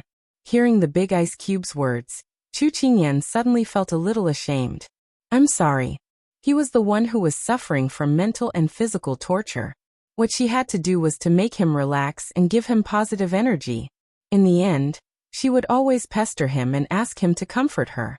Chu Qingyan wrung her hands together with a bitter expression on her face. You've already done a great job. Xiao Su pulled her into his arms and lowered his voice a lot. Whether it was facing those sneak attacks in Xixian, or her steadiness in the medical center, or her calmness in the princess's residence, or her attentiveness on the ship. In his eyes, she had already done very well, beyond his imagination. A 10-year-old child could do what an adult could not do. Her mental strength was enough to make people have a whole new level of respect for her. Chu Qingyan buried her face in his clothes and blushed slightly. It was the big ice cube who praised her so straightforwardly. He should not be comforting her. It should not be, it should not be. She repeated the important thing 3 times in her heart. After the two of them waited quietly in the room for a while, Chu Qingyan went back to wash up and rest. From tomorrow onwards, they would really start fighting in the Jiang country. It was a dreamless night until dawn. There was breakfast in the restaurant. Chu Qingyan woke up early and brought Xining downstairs to eat. The moment Chu Qingyan sat down, she saw the Rose girl sitting not far away, Du Guqing. She could not help but raise her eyebrows. According to Yi Lingfeng's words, didn't Du Guqing leave long ago? Why was she still here? And her eyes were looking at the stairs, as if she was waiting for someone. Chu Qingyan understood. Although it was her first time meeting Yi Lingfeng, she felt that he was a good person except for being a little dissolute. But it seemed a little inappropriate for him to be the object of her affection. She did not want to interfere at first, but she felt that Du Guqing's temper was quite to her taste. She could not help but smile and wave at her. Sister Dugu, have you eaten breakfast? If you haven't, we can share the table if you don't mind. If not for Chu Qingyan's words, Du Guqing, who only paid attention to Yi Lingfeng, would not have noticed her presence. Little Qingyan, why are you here? The enthusiastic Du Guqing came over and asked, when did you come down? Why didn't I see you? Chu Qingyan complained in her heart. Did she look so insignificant? And what kind of name was this? She realized that she had many nicknames now. Du Guqing giggled. I love all sweet food, and I won't reject any delicious food. Chu Qingyan nodded in understanding. She called the waiter and ordered bean buns, glutinous rice balls, white rice porridge, dried salted vegetables, egg custard, and sugar-fried chestnuts. After ordering a round, Du Guqing blinked and looked at her as if she saw a new world. Little Qingyan, if I didn't see your face, I would think that you're the same age as me. You don't have the naivety of your age. It had to be said that Yi Lingfeng and Du Guqing had a keen insight into her age. It was no wonder that the two of them were entangled. But was this naivety really a compliment? Didn't they say that heroes come from the young? It's normal. Chu Qingyan acted cute. Du Guqing nodded. The new generation excels the old. I understand. While they were talking, the waiter had already served all the dishes they ordered. Thus, the two of them began to enjoy the hot breakfast. So sweet, so sweet. It's delicious. Du Guqing was very satisfied. She squinted her eyes and ate happily with a bean bun in one hand and a sugar-fried chestnut in the other. Chu Qingyan drank the porridge and looked at the person who was tasting the breakfast with a curious expression. She was deep in thought. This Du Guqing ate very elegantly. Even though she was holding food in both hands and her eyes were sparkling, it didn't affect her temperament. It was as if something was deeply ingrained in her, and wouldn't be affected by 1 or 2 actions that were out of line. She was no more than 15 or 16 years old. When she smiled, she looked innocent. But when she looked at people seriously, she faintly exuded a noble aura. Her gestures were also elegant. Chu Qingyan was a little curious about her identity. Could it be that she was a young miss from an official's family who ran away? But she didn't have a servant girl by her side. It didn't make sense. Chu Qingyan asked casually, which part of the Jiang kingdom is Lady Dugu from? Why did you come out alone? Aren't you worried that your family won't be able to find you? These words seemed to poke Du Guqing's heart. Her hand suddenly paused and her face slightly stiffened. But it was only for a moment before she returned to normal. She took a bite of the bean bun, like a satisfied cat, and slowly said, I'm not from Jiang country. My family isn't here. With just these 2 sentences, he easily changed the topic. Chu Qingyan used the action of drinking the porridge to hide the surprise in her eyes. Don't be fooled by this little girl's innocent appearance. In fact, she was very good at changing her face. But she didn't feel any hostility or threat from her, so she was relieved. After eating, her stomach was full and her body was warm. Before the others came down, Chu Qingyan started to chat with her. Have you known Yi Lingfeng for a long time? Girls were all gossipy and Chu Qingyan was no exception. When talking about Yi Lingfeng, Du Guqing was a little indignant and a little shy. We've known each other for at least 3 months. When talking about her acquaintance with Yi Lingfeng, Du Guqing talked endlessly. The first time she met Yi Lingfeng was on the street. He politely struck up a conversation with her on the road and invited her to eat sugar-coated haws. When he heard that she was not from Jiang country, he enthusiastically took her around. At that time, Du Guqing had just arrived at the capital of Jiang country and was unfamiliar with the place. When she saw that there was a free handsome man as a tour guide, why not? A few days later, perhaps Yi Lingfeng couldn't stand her too active personality or knew that she was too simple, so he left her alone. Later, she looked for him everywhere and unfortunately, she was targeted by a few bad guys. Yi Lingfeng happened to pass by and saved her. Then she continued to follow him. In the end, it evolved into one running and one chasing. But in Chu Qingyan's ears, she automatically summed it up as a story of a foodie girl being taken away by someone, and then the hero saving the beauty, and the beauty wanting to repay him with her body. Chu Qingyan felt that this Yi Lingfeng wasn't too bad. At least he didn't take advantage of the girl. But after hearing Chu Qingyan's heroic words, Chu Qingyan almost spat out a mouthful of water. I think Yi Lingfeng looks very much like my husband, so I want to abduct him home. Chapter 392. Du Guqing was immersed in her own beautiful fantasy, and did not consider the damage her words would cause to the people around her. Cough cough, so she was wrong. The ancient people's thinking was not as conservative as she thought, but rather so avant-garde. Then, if she took a fancy to a pleasing man on the street, she could go up to him and say, "Hey, you look like my next boyfriend. Why don't you come home with me?" If she said that, wouldn't she be frozen to death by the big ice cube? Cough cough, is that so? Chu Qingyan could not help but cough lightly to hide the shock in her heart. That's right. If you like him, then fight for him. My father. Cough cough, my family members all say this. No matter how much you like him, if you don't fight for him, he still doesn't belong to you. Du Guqing said matter-of-factly. Chu Qingyan felt that these words were right, but it did not seem appropriate to use them on a playboy. Just as she was about to speak, Du Guqing spoke first. As the saying goes, if a man pursues a woman, there's a mountain between them. If a woman pursues a man, there's a layer of gauze between them. I believe that where there's a will, there's a way.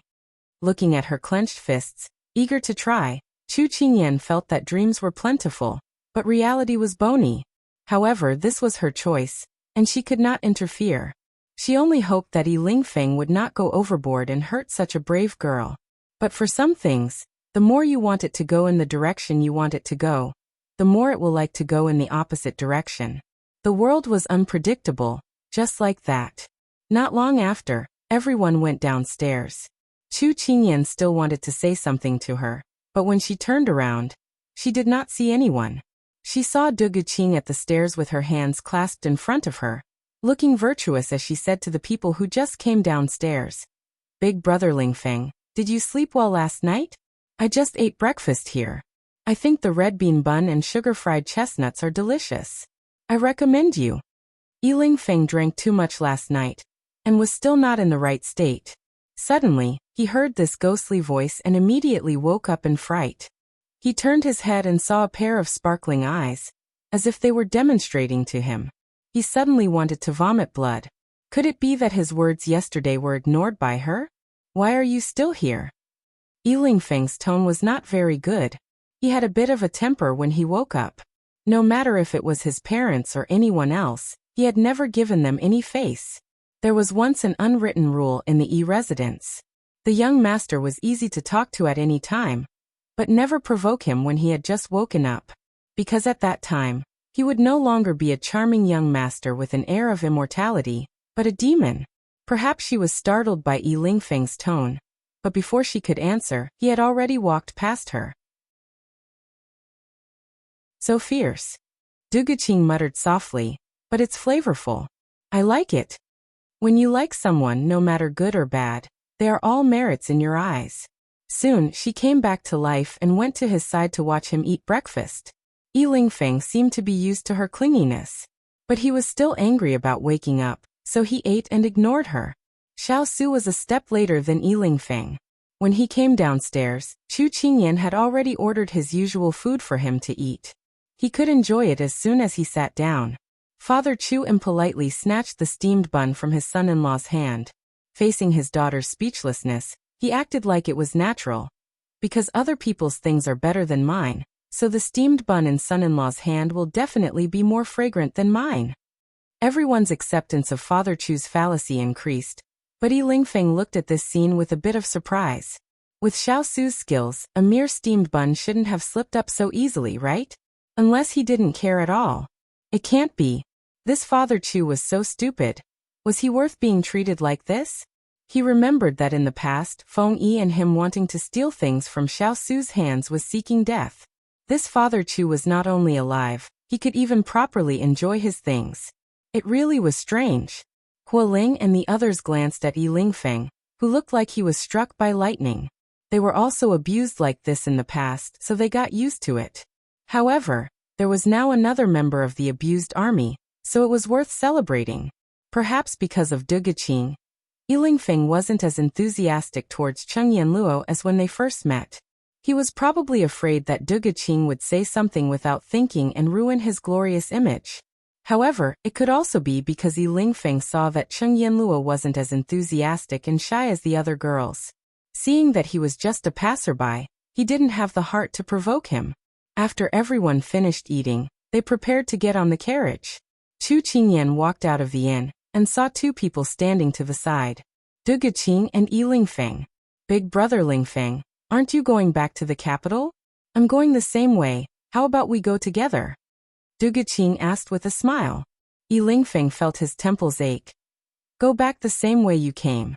We're in a hurry, so I'm afraid we can't take care of you. I'm not a rich young miss, so you don't have to worry. I can take care of myself. Du Guqing waved her hands. Chu Qingyan couldn't help but smile. This Du Guqing was really cute. Couldn't she tell that she was rejecting him in a disguised way? However, her reply was good because she saw Yi Lingfeng's defeated expression.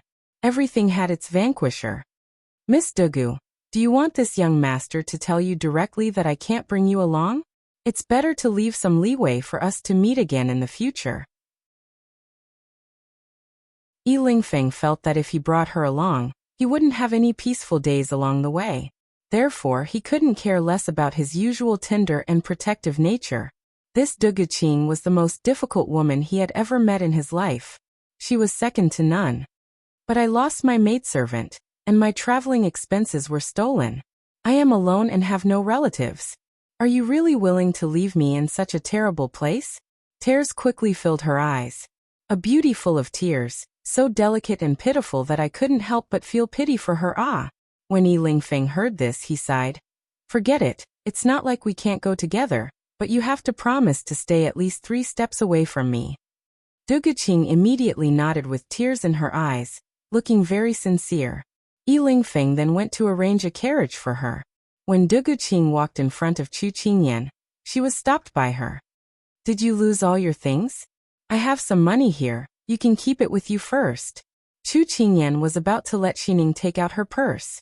Who knew that Du Guqing would immediately stop her? She looked around and then whispered in Chu Qingyan's ear. My family's servant girl was thrown away by me. I was the one who threw away the traveling expenses. You. Chu Qingyan looked at her in shock. Du Guqing straightened her body and smiled slyly. If I didn't do that, how would I be able to travel with you today? This is called, you can't catch the wolf without risking the child. When Chu Qingyan heard this, she couldn't help but give her a thumbs up. But this saying can't catch the wolf seemed to be quite apartment. Yi Lingfeng looked like a big bad wolf. She had a premonition that this Lingfeng would fall in the hands of this little fox in rabbit skin. She was really looking forward to it. Chapter 393. To be honest, Duguqing looked simple, but Chu Qingyan had a feeling that this little girl was not very simple. However, it was good that Lingfeng was troubled by this problem. At least, he would be more careful not to attract bees and butterflies during the journey. Yen Luo and Ethereal had been in a state of treating each other as air. Chu Qingyan concluded that they were in a cold war. Father and mother were very curious about everything in the Jiang country. They talked and laughed, and from time to time showed their affection in the carriage. At the beginning, Duguqing was still playing her part. Lingfeng relaxed, but soon she began to take action. Duguqing once told Chu Qingyan that this was called loosening the reins only to grasp them better. Let him relax his vigilance, and then launch an attack. Chu Qingyan thought that this plan was very good, but it seemed that it would not work. Duguqing, who had climbed into Lingfeng's carriage many times to get closer to him, was thrown off by him.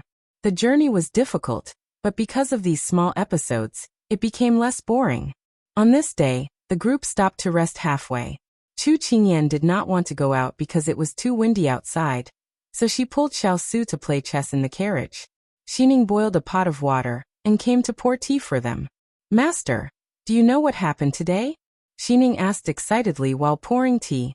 As soon as she heard the word again, it meant that something happened between Duguqing and Lingfeng. Chu Qingyan was interested. Holding a chess piece, she smiled and said, "Don't keep me in suspense, tell me quickly." Xining put down the teapot and said impatiently, "When we set off this morning, Miss Dugu bought some pastries in the market for young Master E. But she did not know that young Master E was allergic to mango. Those pastries were mixed with mango powder. I heard that young Master E accidentally ate it and became allergic. Now Ethereal is treating him." Pfft, wasn't this too dramatic?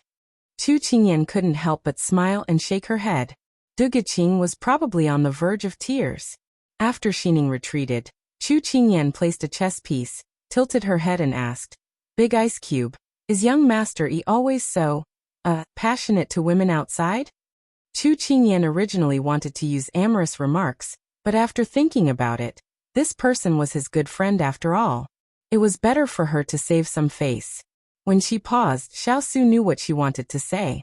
After he placed a piece, he said calmly, "He's carefree and bold, but he knows his limits. In short, his IQ isn't high, but his EQ isn't low." Chu Qingyan carefully pondered over his words and felt that Lingfeng had been belittled by his good friend. TSK. One was unapproachable, while the other was passionate. It was hard to imagine that these two people with completely different personalities could become friends. It was really amazing. However, at this moment, Chu Qingyan was attracted by the hands of the person in front of her. She was holding a white piece, while he was holding a black piece because she disliked the color black. But when the round black jewel was sandwiched between his slender middle finger and ring finger, it appeared so dark and cute. Perhaps it was because his hands were too beautiful. They were white with distinct joints and light pink fingernails. They were like cherry blossoms falling on the fine white jade. They were so beautiful that they were not a pair of hands, but a work of art. But this pair of hands did not appear gentle, but instead gave people a kind of simple elegance. For example, at this moment, he was leisurely playing with the black piece between his fingers. Relying on the nimbleness of his fingers, the black piece appeared between his index finger and middle finger, and then between his ring finger and little finger. Her gaze couldn't help but follow those fingers up, sweeping over the back of the hand with blue veins, the wrist that was like a crescent moon, and then the sleeve that was tied around his wrist, completely covering the beautiful scene between his clothes. She didn't know why, but she felt a kind of elegant, holy and ascetic aura. Thinking of this, she already didn't dare to look up.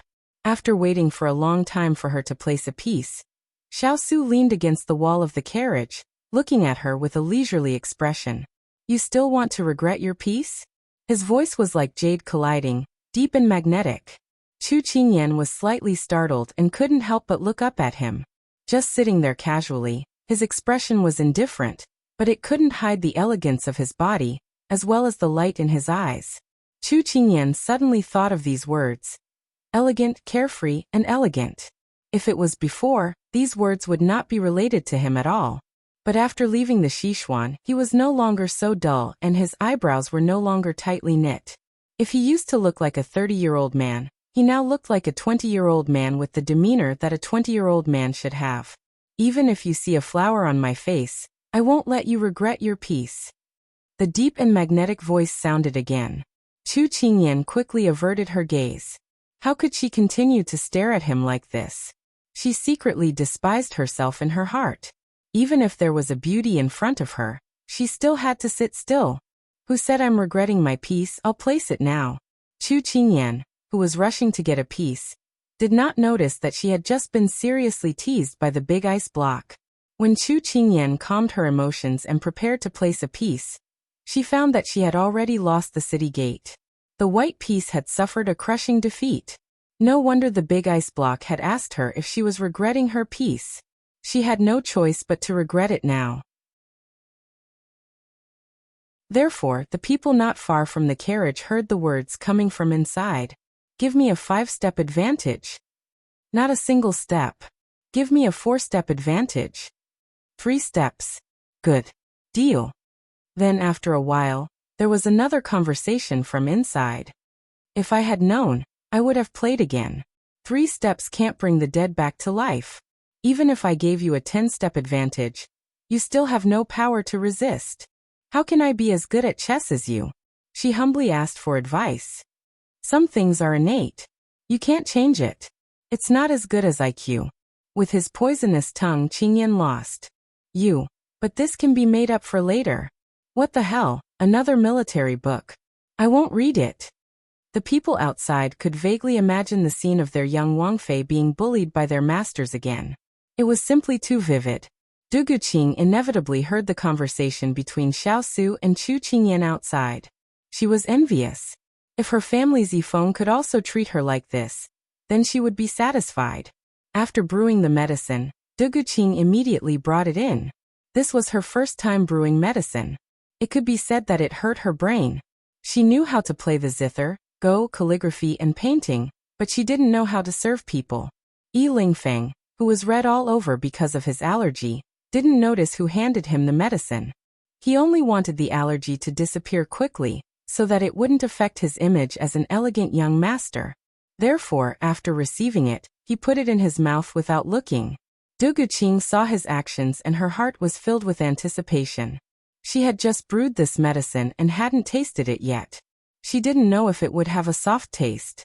Unfortunately, reality was cruel. Puffed. Yi Lingfeng immediately spat out without caring about his image. Who could explain why this medicine was filled with dregs? When he saw that the person standing in front of him was Du Guqing, he felt like kneeling down. Damn it.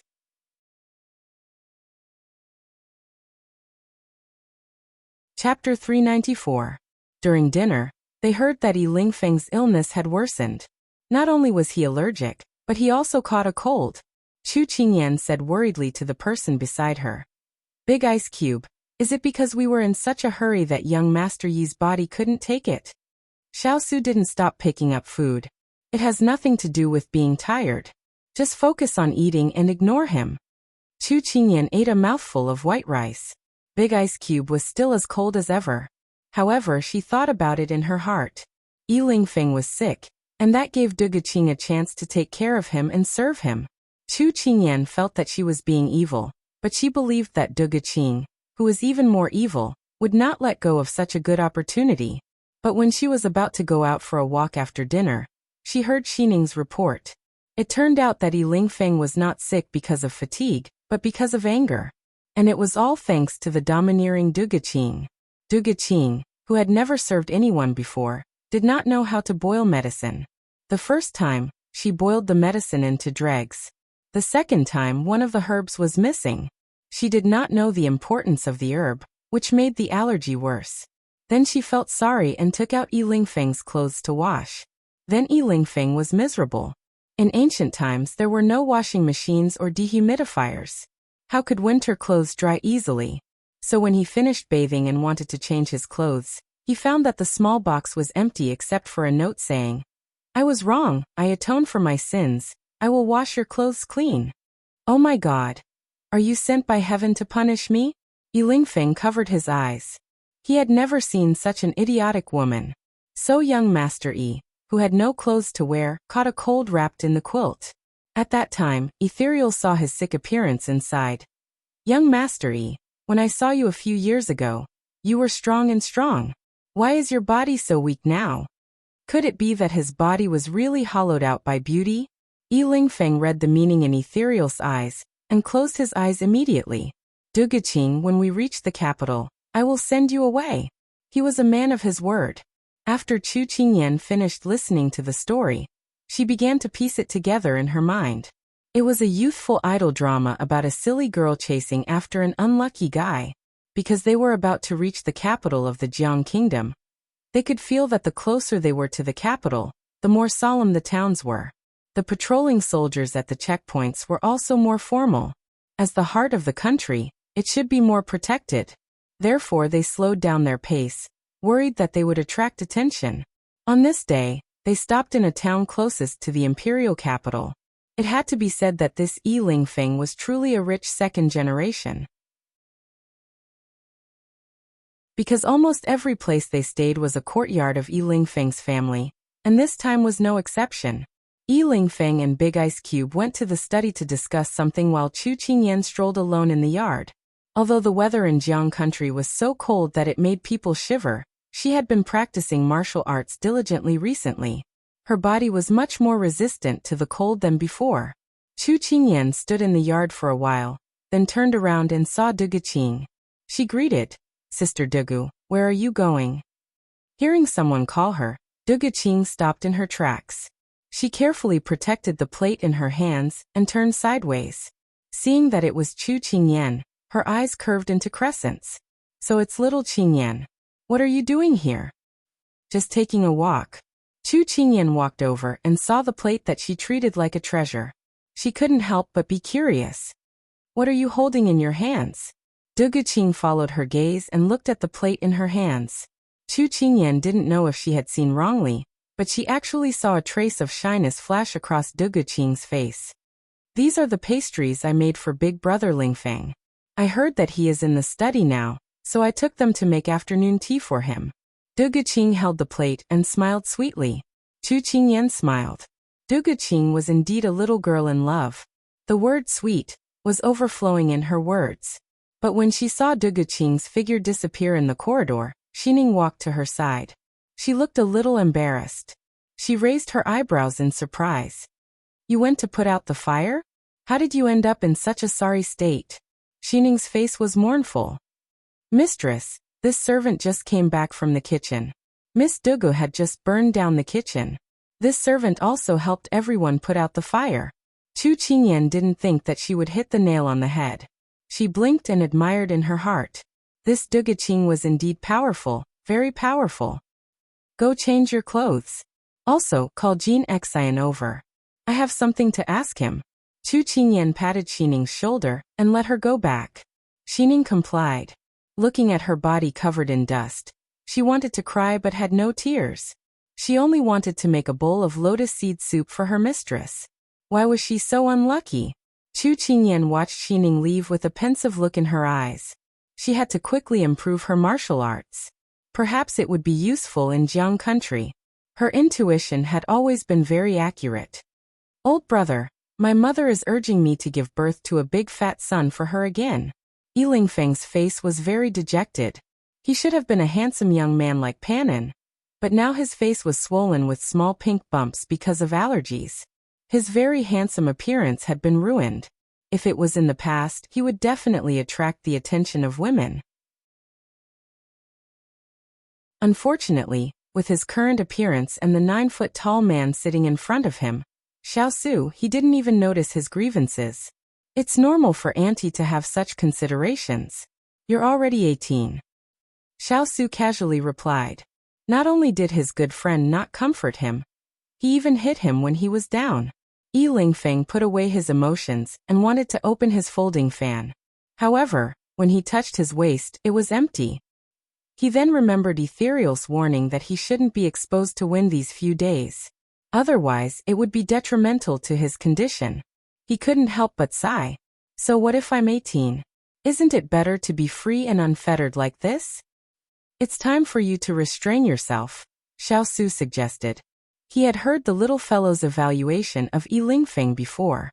Affectionate people were actually heartless, heartless people were actually affectionate, and fickle people were truly fickle in love.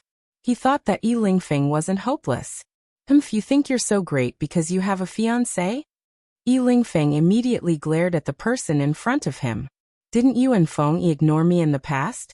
Also, you said that women were boring and couldn't compare to your military books and weapons. Why have you changed your mind now? Today is different from the past. If you want to complain about these things today, I think you should go back first. Xiao Su stood up and smoothed out the wrinkles on his clothes. Then, ignoring the calls of the people behind him, he calmly walked out. Yi Lingfeng clenched his fists and cursed in his heart. Back then, you were as indifferent as water and Fengyi didn't touch women. I played with flowers. I didn't expect that after so many years, you would change your mind. Luckily, I had Fengyi to accompany me. You think you're so great because you have a fiancé? After cursing in his heart, Yi Lingfeng suddenly smiled slyly. Little fellow, I have a way to make things difficult for you. Just as Yi Lingfeng was gleefully scheming, a curse came to hasten his death. Knock knock, is Big Brother Lingfeng here? Yi Lingfeng suddenly wanted to play dead.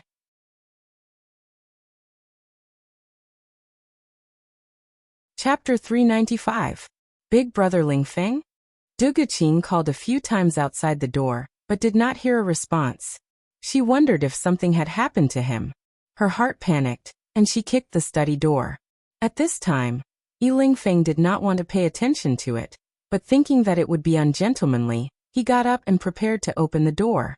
Thus, Du Guqing's kick was unlucky, but also very coincidental.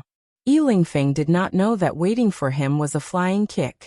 He was unguarded, and his body came into close contact with the ground. He held his waist, fiercely looking at the girl who did not know what to do. One allergy, one typhoid, one waist injury. Did he commit a sin in his previous life, or did he have 8 lifetimes of bad luck to meet her disaster? I was wrong. Du Guqing quickly helped him up. She was about to cry. How could she know that Big Brother Lingfeng would be standing behind the door? Her kick was not light. Yi Lingfeng wanted to avoid her hand and stand up himself, but found that his injury was more serious than he thought. When he sat on the chair, his face was dark. Why are you looking for me? At this time, there was no longer any gentlemanly demeanor. He got injured for nothing. Let that demeanor go to hell. Du Guqing knew that she was in the wrong. She twisted her fingers and suddenly remembered her pastries. She immediately put the plate in front of him and said flatteringly, Big Brother Lingfeng, I'm here to give you pastries. I consulted the pastry chef in the manor and finished it after an entire afternoon. Quickly try it. Yi Lingfeng impatiently waved his hand.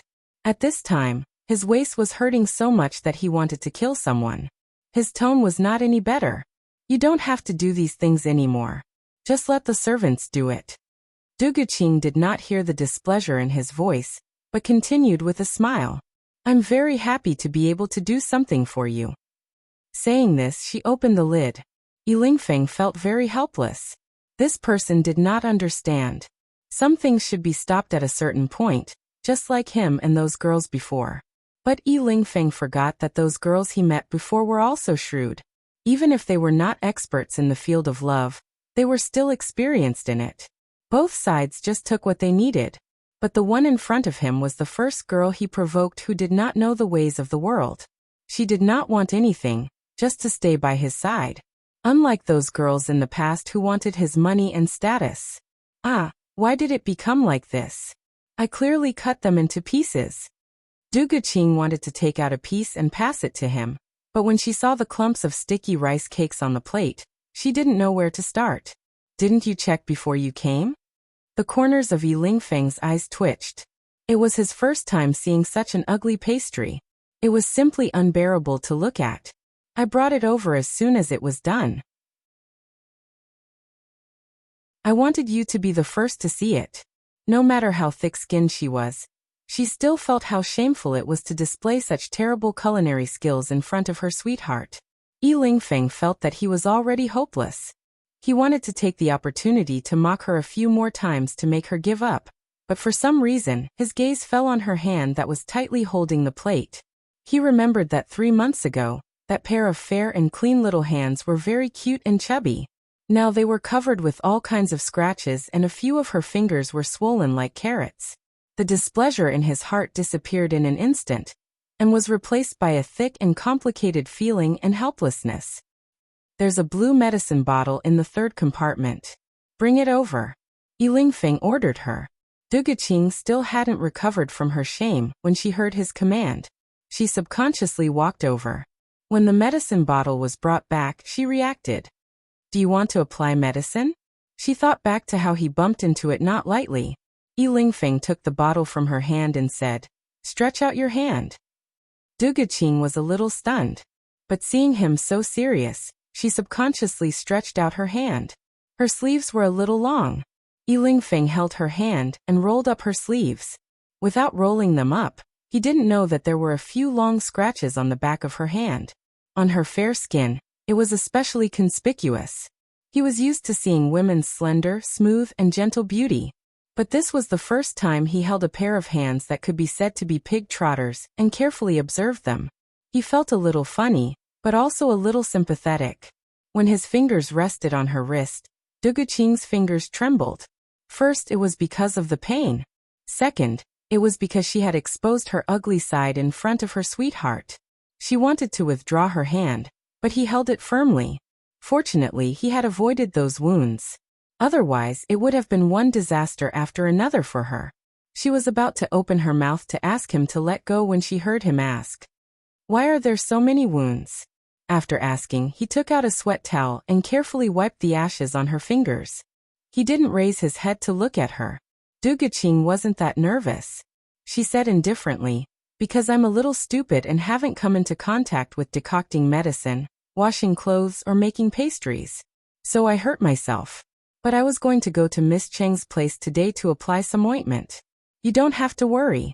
Those scratches, needless to say, were caused by her helping him decocting medicine last time and making pastries this time. The frostbite should have been caused by her foolishly carrying those clothes to wash. He had seen so many women. Which one of them didn't treat their hands and face like treasures? They would be extremely worried about the slightest scar. But she didn't care at all. Yi Lingfeng didn't know if he should say that she was careless, or that she was magnanimous. But he didn't ask her to do these things. But she did suffer these wounds for him. Yi Lingfeng felt a little complicated in his heart. He didn't say anything else. He poured out the ointment and carefully helped her apply it. Actually, which woman didn't want to be beautiful? Du Guqing also cared a lot about her hands and her skin. In the past, when she was in the palace, even the slightest bump would make Imperial Mother very worried. Not to mention now. She could imagine that when Imperial Mother saw her hands, she would faint from fright. But what was done was done. She had also been injured. It would be unreasonable to be sad. But when the cold ointment was applied to her slightly itchy wounds, she suddenly felt that these wounds really came at the right time.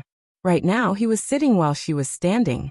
As long as she lowered her head, she could see his slightly closed slender eyelashes and that high nose. She also did the same. A bandit gentleman, like to compare notes.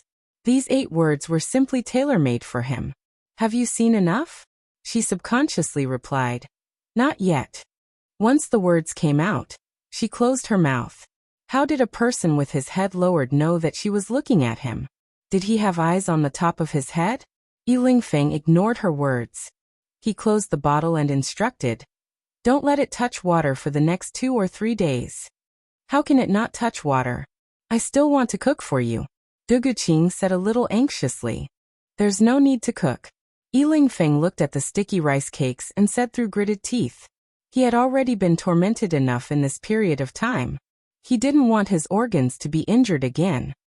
Then what else can I do? She said in a small voice. There is. He said in a low voice. What? She jumped for joy. Help me call Ethereal over. His waist was hurting more and more.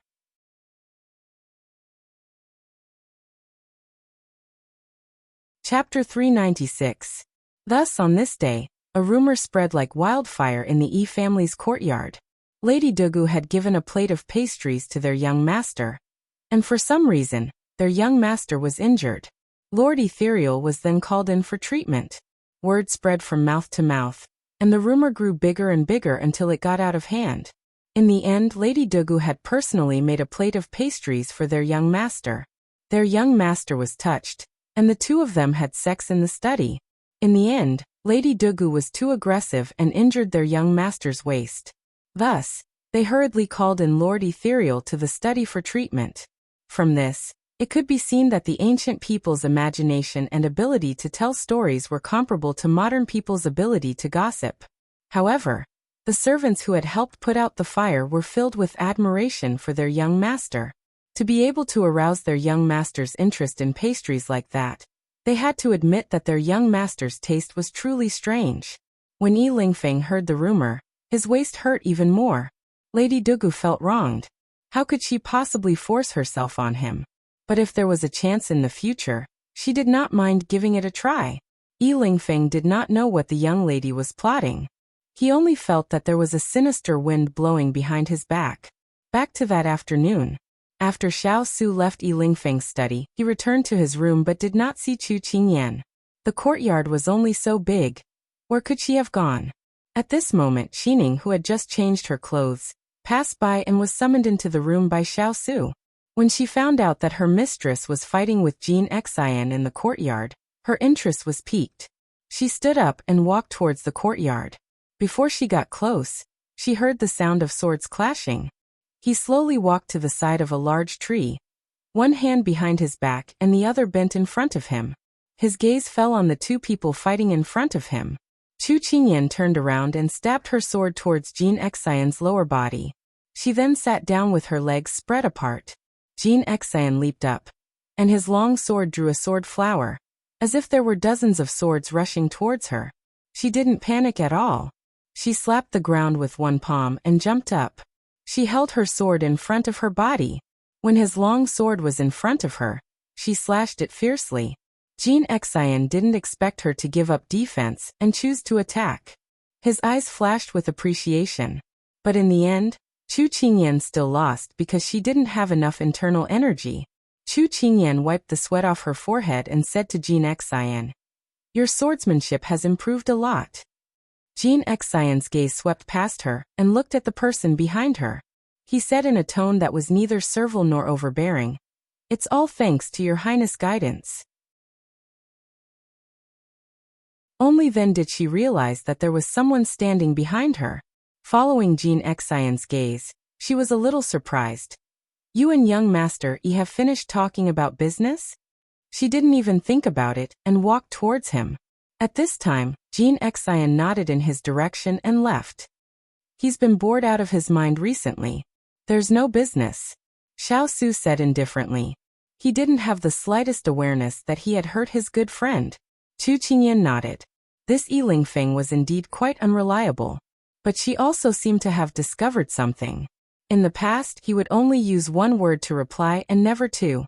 Now he finally gave up this bad habit and learned to explain things to others. This was the most correct way to communicate. But Chu Qingyan didn't know that only she could enjoy this kind of communication. "I think so too. Young master, he doesn't need to take care of the family business?" After being together for so long, she didn't seem to see Yi Lingfeng worrying about business. "He has a weakness. He's lazy. But that can be considered a strength." Xiao Su seemed to be in the mood to chat today and said to her leisurely, "I'd like to hear more." She sheathed her sword and walked to his side to lean against the tree trunk. He doesn't want to be tied down by business all the time. So he spent a year searching for accounting experts and management talents. Then he found them and made the best use of them. Now he doesn't need to interfere with the Yi family business anymore. Xiao Su's words carried a hint of lament. She didn't know if he was lamenting his good friend's laziness or the way he solved the problem. So he just needs to sit back and enjoy the fruits of others' labor? Then continue to play with the flowers? Chu Qingyan clicked her tongue. So one could be lazy to such an extent. Something like that. Xiao didn't deny it. But isn't he afraid that if he does this, these people will have bad intentions and collude to steal all his family's wealth? She couldn't be blamed for thinking ill of others. The world was big and there were all sorts of strange things, but the human heart was the most unpredictable. Xiao smiled. He may be lazy, but he's not stupid. If you can think of it, so can he. He has his own unique way of handling people. Don't worry. Chu Qingyan nodded. At this moment, Ethereal walked past in a hurry. She couldn't help but call out to him. Ethereal, where are you going in such a hurry? Master, young master, it's like this. Miss Dugu came over just now and asked me to treat Master Yi's injury. I'm going to make some medicine for Master Yi now. Ethereal saw that it was his two masters and immediately walked over to report. What happened to Master Yi? Chu Qingyan was surprised. Ethereal shook his head. I don't know. I only know that Master Yi injured his waist. When Xiao heard this, he waved his hand and dismissed him. Go and make the medicine for him first. Yes. Ethereal left in a hurry. Big Ice Cube, I saw Lady Dugu bringing a plate of pastries to young Master Yi just now. How did she become like this all of a sudden? Chu Qingyan counted with her fingers. Allergies, typhoid, and a waist injury. TSK. This Lady Dugu is really young Master Yi's nemesis. Having an enemy is better than him fooling around outside. Xiao raised his eyebrows. He seemed to be quite satisfied with Dugu Qing's appearance. If Yi Lingfeng knew that his good friend used fooling around to sum up his carefree life of hunting women, he would probably vomit blood. Chu Qingyan was full of admiration for Dugu Qing. She was probably the only person in the world who could torment her sweetheart to such an extent. Show me your heaven and earth sword, Xiao said. When she was sparring with Jin Xian, he saw the flaws in her sword moves. He might as well teach her a few moves today.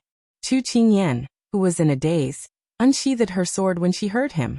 She walked to the middle of the courtyard and bowed to him. I have embarrassed myself by waving my sword in front of Master Guan. She needed to grow, but growth was not blind. She needed someone to light her up and show her the way. And this person was right in front of her. Xiao lips curled into a smile. His eyes were filled with the image of her dancing moves. Here, sand and pebbles were flying and fallen leaves were falling. There was singing and dancing, and it was very lively. A person stood by the window, looking at the people coming and going in the imperial capital. He raised his eyes. Why haven't they arrived yet?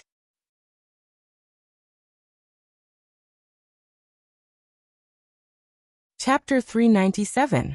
If Chu Qingyan heard the hoarse and lazy voice, she would definitely find it familiar.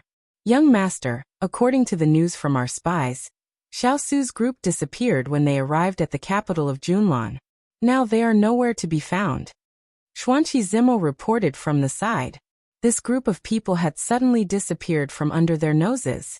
Because of Xiaolai's strength, they didn't dare to get too close. But because of this, they lost track of them in a moment of carelessness. Oh, the dark purple figure slowly turned around, holding a glass of wine with his fingers. His expression was lazy, but his pair of phoenix eyes were extremely seductive. It has been more than a month. They should be here soon. It's just that I don't know where they are hiding now. It's really a headache. Young master, it's my incompetence, Xuanqi Zimo blamed himself. This has nothing to do with your incompetence. I heard that the Emperor of Junlan has some connections with Xiao. Maybe he was invited as a guest. It's just that they don't have a strong relationship. But to be able to hold him back for so long, he's quite capable. Higashio Motetsu shook the wine in his hand and watched the ripples spin non-stop, forming a small vortex. His eyes were deep and light, and it was unknown what he meant. Hearing his young master mention Junlan, Xuanqi Zimo quickly searched his mind for the recent news about Junlan. After straightening it out, he said, speaking of Junlan, I have to mention the recent destruction of the 4 vassals. Let's hear it. Higashio Motetsu was a little bored, so he wanted to listen to these interesting palace stories to pass the time. Originally, when the new emperor of Junlan inherited the throne, He had a headache because of the 4 vassals who were eyeing him covetously. And when the 4 vassals were planning to seize the throne, the situation suddenly reversed. 2 of the vassals fought among themselves, one surrendered, and the other committed suicide. Everything was a little unexpected, but soon the new emperor killed decisively. He used this opportunity to find out the disloyal officials in the court. Using kindness and power, he quickly gathered this broken kingdom into his own hands. All of this happened in just 5 days, shocking the surrounding countries. Master Xuanqi's tone carried a hint of admiration as he recounted the information he had obtained. Higashio Motetsu's fingers paused. Decisive? A combination of kindness and authority?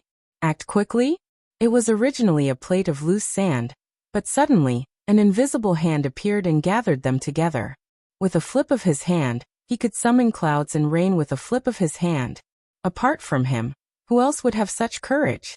Higashio Motetsu curled his lips, and a charming smile appeared on his face. Get ready, they're almost here. Xuanqi Zimo, who had just finished speaking, was suddenly given an order by his young master and felt confused. Weren't they talking about Junlan just now? Perhaps because he was in a good mood, Higashio Motetsu patiently explained to his not-so-smart subordinate. The new emperor of Junlan has just taken over the throne. He doesn't have enough experience to see the big picture and have the courage to kill decisively.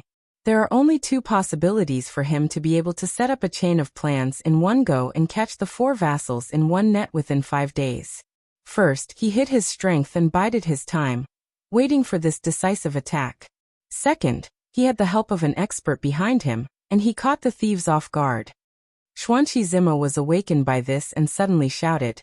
It doesn't make sense that he hid his strength and bided his time. If the new emperor really had such ability, he wouldn't have waited until now to be besieged on all sides. Then there's only the second possibility. When they were in internal strife, it happened to be when Xiao Su and the others disappeared. Then the person standing behind the new emperor is most likely Xiao Su. Higashio Motetsu nodded with some satisfaction. His subordinate wasn't too stupid. That's right. Xiao Su's character won't be threatened by others. Perhaps he had a deal with the new emperor of Junlan. Since the internal strife is over, Xiao Su and the others should be arriving. Higashio Motetsu stroked the cup and raised his almond-shaped eyes, a smile flashing across his eyes. He wondered if the little girl was doing well after not seeing her for so long. Did she miss him? Xuanqi Zimo looked up and saw his young master drinking wine in a good mood. His mood also improved. He hoped that his young master could successfully obtain that item in the Jiang Kingdom. In another part of the Jiang Kingdom's imperial capital, a figure was sitting upright on a chair. Every corner of his dark gray monk robe was flat without a single crease. The cold wind was raging outside, but he was sitting quietly in the room. Even the candle flame was burning quietly, as if it wasn't affected by the outside world. This was just a piece of pure land, quiet and peaceful. The sandalwood Buddhist prayer beads in his hand slid into his fingertips one by one as he recited the Buddhist sutra. Then they returned to his fingers from another direction. His other hand was placed in front of his chest, palm facing right. If it weren't for his fingertips and lips moving, this person seemed to be standing still and aloof from the world. After he finished reciting the mystic Dharma Lotus Sutra, his closed eyes slowly opened, like a water lily that had been sleeping for many years suddenly moving its petals and then blooming. His clean eyes were devoid of sorrow or joy, but they were filled with compassion for all living beings. He placed the prayer beads on the table and pinched his fingers as if he was calculating something.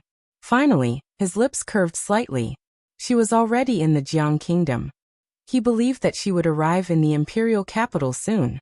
Su Jian's mind was filled with the image of the girl who had cunningly argued with him about Buddhism. She shouldn't have appeared in this world, but she did. Her uniqueness was destined to cause a bloody storm in the Sichuan kingdom. After he had foreseen the future, he had planned to stop her. He found that she was very spiritual and had the root of wisdom, so he thought of a way, which was to guide her into Buddhism. Perhaps his approach was too reckless, or it could be said that when things reached an extreme, they would move in the opposite direction. She was suspicious of his intentions, so she was wary of him in the end. Later, her words reminded him that if the future could be predicted, then many things would be changed, because people tended to seek benefits and avoid harm. He didn't know what kind of impact his prediction would have on her, and what kind of changes it would bring to the Sichuan. Life was unpredictable. He couldn't guarantee that his predictions were accurate.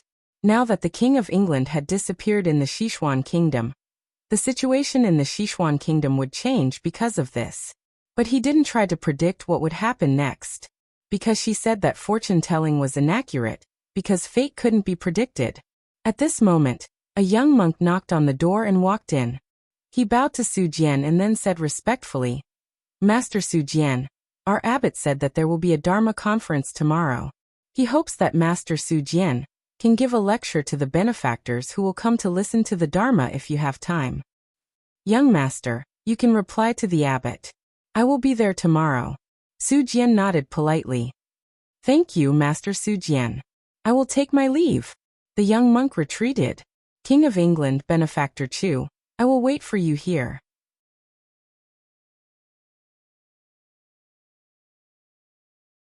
Chapter 398. The next day, the group, who had rested for a while, was preparing to head to the capital of the Jiang Kingdom.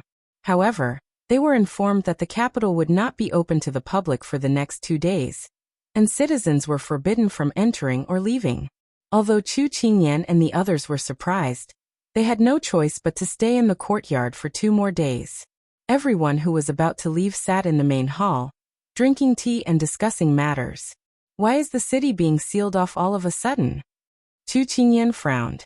They had not received any news before, so it could be deduced that the city being sealed off was a last-minute decision. Yi Lingfeng was holding his waist, his face pale. It was obvious that he had not recovered from his injuries. When he heard Chu Qingyan's question, he shook his head. "I did not receive any news either, but I have sent someone to investigate. I believe there will be news soon." Something must have happened in the capital for the order to seal off the city. They want to capture someone. Xiao Su calmly picked up his teacup, as if he was not affected by the sudden change in the itinerary. Chu Qingyan nodded. The big ice cube had been in the dark for so many years, and his foresight was definitely higher than most people. He was able to point out the reason with just one sentence. The imperial capital was a place where people traveled to and fro. If such an order was suddenly given, the citizens would definitely panic. However, if the person who gave the order insisted on it, then something big must have happened in the imperial capital. At this moment, the Yi family servant who went out to investigate returned. "Young master, I heard that an assassin sneaked into the palace last night. The assassination failed, and now the assassin is hiding in the capital. His Majesty ordered the city to be sealed off to find the assassin." The news was no different from what Big Ice Cube had said. Chu Qingyan looked at Big Ice Cube with admiration. Coincidentally, he turned to look at her and accepted her praise without hesitation. "Did you find out who the assassin was?" Yi Lingfeng asked in a bad mood. They were about to enter the city, but this happened. Who knew how long they would be delayed? Just thinking about it made him unhappy. The servant shook his head. "I did not find out. His Majesty ordered the news to be sealed off. There are rumors that the assassin is a woman from the harem, but no one knows who it is." "A woman from the harem?" Chu Qingyan narrowed her eyes. This was probably not a baseless rumor. However, for the Jiang Kingdom's emperor to be so enraged, it was likely that this assassin had not only challenged his authority as an emperor, but that the target of the assassination was someone he cherished. Thinking of this, Chu Qingyan sorted out the relationships of the royal family of the Jiang Kingdom in her mind. In fact, the royal family of the Jiang Kingdom, the Jiang Kingdom. In the Jiang Kingdom, the royal family took Jiang as their surname. The current emperor, Jiang Xiong, was as majestic as his name suggested. Before the Jiang Kingdom was handed over to him, the territory was very small, less than 1/3 of today's territory. He lived up to his name. He inherited the throne at the age of 15. That year, he began to lead the army and subdued the nomadic and disobedient tribes around him. There were some swamps and barren mountains at the border of the Jiang Kingdom, which had no value at all. However, he had a unique vision and included those places in his territory. It took him another 3 years to make the surrounding small countries submit to him and merge into the Jiang Kingdom. After the territory of the Jiang Kingdom reached his expectations, he withdrew the army and returned to the capital. Then he worked hard to govern the country, selected capable people, and devoted all his energy to the construction of the country. The Jiang Kingdom gradually became prosperous. After decades, the Jiang Kingdom was no longer a small country that was so weak that everyone could bully it. It was a powerful country that could be on par with Junlan and Sichuan. Although this golden age of his was built with iron hooves, and his cruel and violent image had been deeply ingrained in the eyes of other kingdoms long ago, in the eyes of the people of Jiang Kingdom, he was the good emperor who brought them a peaceful and happy life. Speaking of this, one had to mention Jiang Xiong's good name. He doted on his wife, loved his son, and loved his daughter. In this era where men were superior to women, it was normal for a man to have 3 wives and 4 concubines. However, this Jiang Xiong had always been the same. All the love in the harem was given to Empress Jiang Huang. It was said that this Empress Jiang Huang met Jiang Xiong when he led the army to war. Later, she followed him to expand the territory. It was said that this Empress Jiang Huang was an extraordinary woman. She did not lose to a man when leading the army to war. It was also said that this Empress Jiang Huang had a devastatingly beautiful face. This devastatingly beautiful Empress Jiang Huang gave birth to 2 sons and a daughter for Jiang Xiong. The eldest prince was 20 years old this year. He was the current crown prince, Jiang Yunli, the crown prince who was admired by thousands of people with both wisdom and beauty. The second prince was 19 years old this year. His name was Jiang Yunjing. He was cultured and refined. He liked to recite poems and write couplets. He was also good at making friends with scholars who shared similar interests. The third princess was 16 years old this year. It was said that Jiang Xiong loved his empress very much. Every time Empress Jiang Huang was pregnant, he would happily wait for the little princess to be born. He hoped that he could have a daughter like Empress Jiang Huang. Unfortunately, it was always a dragon child. He was quite sad. After waiting for 5 years, he finally got a phoenix girl. He doted on her in every way possible. It was as if he wanted to pour all the fatherly love that he could not give to her. He named her Empress Jiang Huang. It was said that this little princess did not disappoint Jiang Xiong's expectations. She was slender and elegant and had a gentle personality. She was a good princess that the people praised in their hearts. After Chu Qingyan sorted out the information she gathered from Hualing, she made a conclusion. A dedicated emperor who worked hard for his country married a beautiful empress. They gave birth to a smart and handsome crown prince, a cultured second prince, and a beautiful princess. In short, this family was very good. Chu Qingyan was quite satisfied with her conclusion. However, these 5 good members of the imperial family made Chu Qingyan unable to make a move. Because the imperial family was harmonious and the country had good weather, they did not need anything. Thus, there was nothing they could use. A headache was a headache. However, in this era, it was really rare to have such a dedicated and not promiscuous emperor, as well as a harmonious imperial family. If there was a chance, she wanted to meet this family of 5. They were actually able to make the people talk about them enthusiastically. They did not complain and resent the people in power like in other countries. It had to be said that the emperor of Jiang country really had a way of governing the country. At this time, Xiao Su's voice made Chu Qingyan pull back from her thoughts. Did you find out how long this lockdown will last? This was also what she was concerned about. She looked at the manservant and waited for his answer. The manservant replied. This servant found out that regardless of whether the assassin is found within 2 days, the city will open and let them pass. This kind of news would not be spread among the people. However, the Yi family had connections and was not afraid that they would not be able to find out. However, the news of the assassination target was sealed by the Emperor of Jiang country.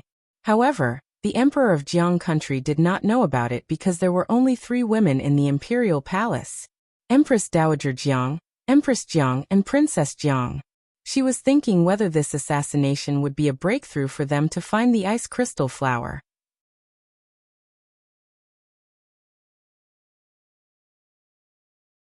Chapter 399. 2 days was not a long time, but to Chu Qingyan, it was like cutting a piece of meat. This was because the time they had left was slowly decreasing as time went by. She finally understood what it meant to pass by in a flash. Time was like sand between her fingers. Bit by bit, she could not hold on to it. But waiting was also torturous. Especially in Jiang country's capital, where even a bird could not fly in. Hualing could not even bring people into the city to gather information. On this day, Chu Qingyan was practicing her sword again, but for some reason, every move was not smooth. Instead, it was exhausting her mind. She stopped and looked at the sword in her hand. A sense of irritation filled her heart. At this time, a series of slow footsteps approached. Chu Qingyan heard the sound and looked up. It was Duguqing. Chu Qingyan put away the irritation in her heart and smiled. Big sister Dugu, why are you here? Usually at this time, shouldn't she be in the kitchen helping Yi Lingfeng boil medicine? Thinking of this, Chu Qingyan could not help but want to laugh. She heard from Xining that Duguqing had already burned 3 medicine furnaces. The servants in the kitchen were so scared that they all applied to the Yi family steward for a transfer. No matter if it was to wash the stables or sweep the leaves, it was fine as long as they were not in the kitchen. It could be seen that Duguqing's killing power was unparalleled. I finished boiling it 2 hours in advance today and already sent it over. But he has not woken up yet, so I went back to my room first. A gust of cold wind blew, blowing the long hair over her shoulders. She reached out and pushed the hair in front of her behind her ear. Because of this action, Chu Qingyan saw the wound on her hand.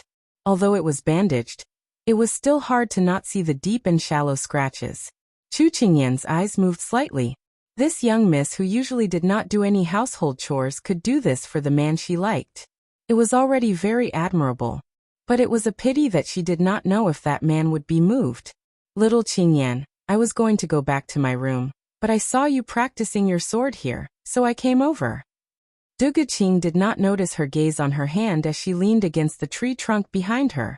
She seemed to be sleepy as she asked in a daze. Seeing her sleepy look, Chu Qingyan couldn't help but laugh. If you're tired, go back and rest.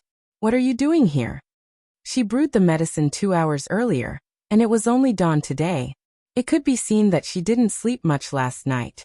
Chu Qingyan couldn't help but urge her to go back and catch up on sleep. It's not too late to go back later. It's just that I saw that you were impatient, so I came over to chat with you. Duguqing smiled slightly. Her red lips parted slightly, and the wind blew her jade belt, while the sun shone on her pomegranate skirt. Cheng Yanluo's eyes were bright and kind. Her smile was bright and beautiful, but when she wasn't, she was cold and elegant. As for the Duguqing in front of him, she was the water spirit. She was extremely beautiful, and her eyes were filled with emotions. Chu Qingyan thought that if Cheng Yanluo was described as bright and beautiful, then Duguqing would be bright and beautiful. One had excellent medical skills but a sharp tongue but a soft heart, while the other was careless and stubborn because of love. If she were a man, she would definitely be subdued by these 2 extraordinary women. Unfortunately, she wasn't. You can tell that I'm in a bad mood? After Chu Qingyan came back to her senses, she was a little surprised when she heard what Duguqing said. Duguqing nodded honestly, then pointed at her face. Because your thoughts are written all over your face. Chu Qingyan was a little embarrassed when she heard this. She didn't think that she would be so obvious. Before she could say anything, she heard Duguqing continue. Little Qingyan, my mother once told me that we can have emotions, but smart people are good at hiding their emotions. That's why they live for a long time. If a person doesn't know how to hide their feelings, then they won't live long. Little Qingyan, you're still young, but you have to learn to be a smart person. Chu Qingyan was stunned. She didn't expect Duguqing to say such words to her. They seemed to be careless, but they were actually very reasonable. However, she was even more surprised that these words came from the mouth of this seemingly unscrupulous and innocent little girl. Suddenly, her face was pinched, and a pair of watery eyes magnified in front of her eyes. A voice as pleasant as a lark sounded in her ears. Little Qingyan, are you wondering why I suddenly said such words? Chu Qingyan snatched her face back from her hands. Although she was a little shocked, she didn't show it on her face.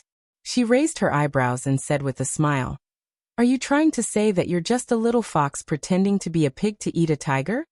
You little girl, you're a little interesting." Duguqing touched the hairpin on her head, her expression still bright and lovely. "But I'm not pretending to be a pig. That animal is too ugly and doesn't match my noble status. I should say that I'm now a cute rabbit." She had learned the word cute from Chu Qingyan. At this time, she felt that it was very suitable for the situation, so she used it. "My mother said that one has to be smart, or else one will accidentally lose one's life. I see that your group isn't simple. In this world, people are fickle, scheming, and fighting for power is a very normal thing. But in order to live a long life, you have to be smart and muddle-headed." Listening to Duguqing's earnest teachings, Chu Qingyan would be lying if she said that she wasn't surprised. Because if it was an ordinary young lady, she wouldn't say such words. Ordinary young ladies only cared about women's arts.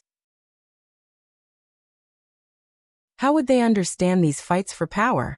She narrowed her eyes. "Dare I ask, Big Sister Rabbit, how did you see that our group isn't simple?" Duguqing yawned, but she was still patient. Because the person in front of her was Xiao Su's fiancé, and Xiao Su was Yi Lingfeng's good friend. After so many days, she could see that Yi Lingfeng respected this good friend of his. Then, if she could pull Chu Qingyan into her camp and let Chu Qingyan talk to Xiao Su, would Yi Lingfeng change his view of her and accept her? Although the feasibility of this plan wasn't very high, it was better to kill 3,000 innocents than to let one go. Duguqing suppressed the sleepiness in her body and said slowly, "Your family's servants are extraordinary. They're not ordinary guards. Perhaps even the nobles can't afford to hire such guards who can fight against 100 people. They're well-trained and have strict military discipline. They might be from the army. I'm not very knowledgeable, so I don't know which countries nobles are from. But I can be sure that you're not from Junlan, nor the Shang Kingdom, and definitely not from Jiang Kingdom." There was one point that she didn't mention. In fact, just by looking at Xiao Su's noble aura, she could tell that he wasn't from an ordinary family. Don't ask her why she was so sure. It was because she grew up in such an environment. Chu Qingyan couldn't help but laugh. It turned out that this little fox in rabbit skin in front of her was really hiding something. It seemed that she had underestimated her previously. "Then dare I ask, Big Sister Dugu, what advice do you have for us?" She didn't believe that Duguqing suddenly said all this without a plan.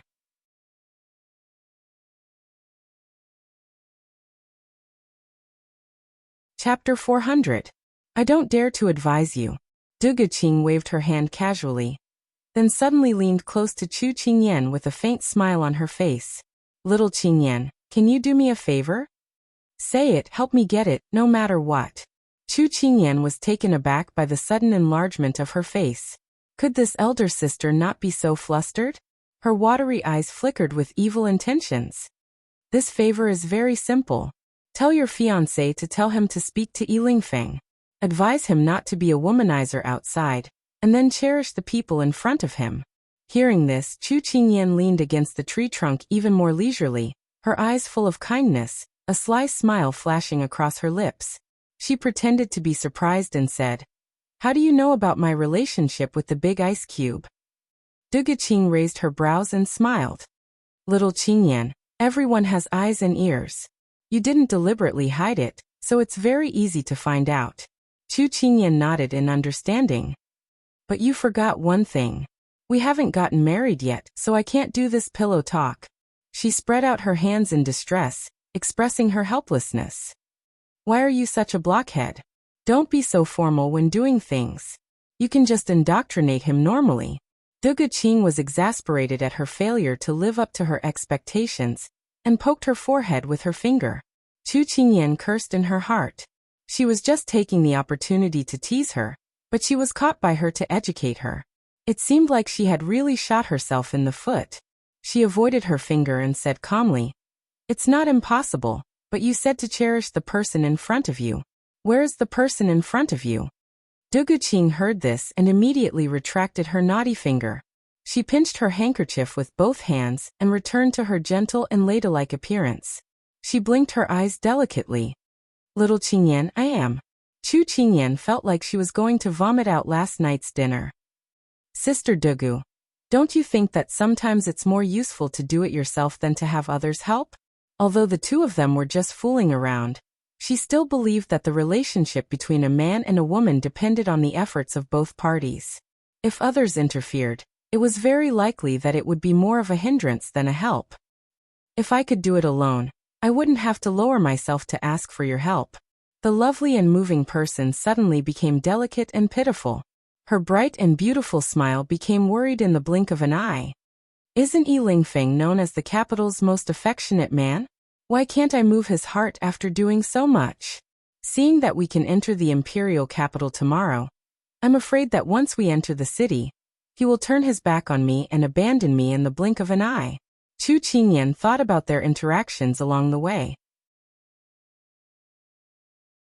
It was indeed Du Guqing who took the initiative and Yi Lingfeng who accepted passively. Yi Lingfeng's acceptance was probably due to his gentlemanly demeanor.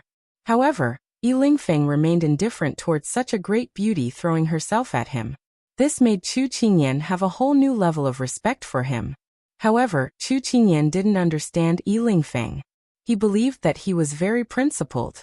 He pursued women who moved his heart, but once he got his hands on them, after coaxing them, he would easily lose interest and move on to the next target. However, because he adhered to the principle of parting on good terms, those women who received his gold, silver, and jewelry were more reluctant to part with him than pestering endlessly like Du Guqing. Do you want to change to another person? This kind of man might not be a good match? As a bystander, Chu Qingyan really felt that she was too tired. If she wanted to move an affectionate but heartless person, it would be impossible unless there was a red rain under the heavens. Because heartless people have no heart. Little Qingyan, do you think that liking someone is very simple? It's like buying things in a shop. If this one doesn't work, then change to another one? Du Guqing slowly withdrew the smile on her lips. With a serious expression, she looked at Chu Qingyan's seemingly pitiful gaze. She slightly turned her head and missed that line of sight. She looked blankly at the dim clouds in the sky. This is the first time I've left home. The world is so big, I want to go out and see. If I stay in a corner, I will become a frog at the bottom of the well. Her voice paused. But I didn't expect to meet a man who is different from the ones I've been in contact with before. He is flirtatious but not vulgar. He is happy but not lustful. Poetry, music, chess, calligraphy, painting, astronomy, geography, eating, drinking, gambling, there is nothing he doesn't know. This kind of man, when he smiles, he is the dazzling star in the night sky. But when he smiles, he doesn't smile. Her eyes slowly regained their vigor. She looked at Chu Qingyan, who was deep in thought because of her words.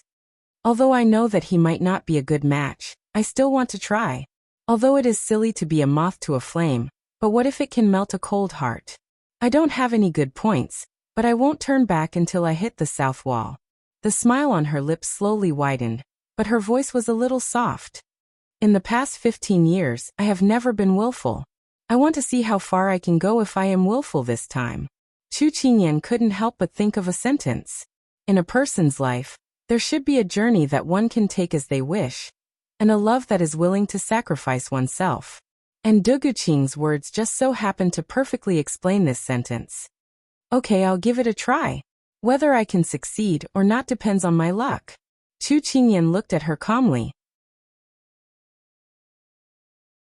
It's not bad to play the emotional card. Thank you, little Qingyan. A smile of success appeared on that bright face. Chu Qingyan's face darkened. It turned out that she had been tricked by her just now. By the way, little Qingyan, why are you going to Jiang country?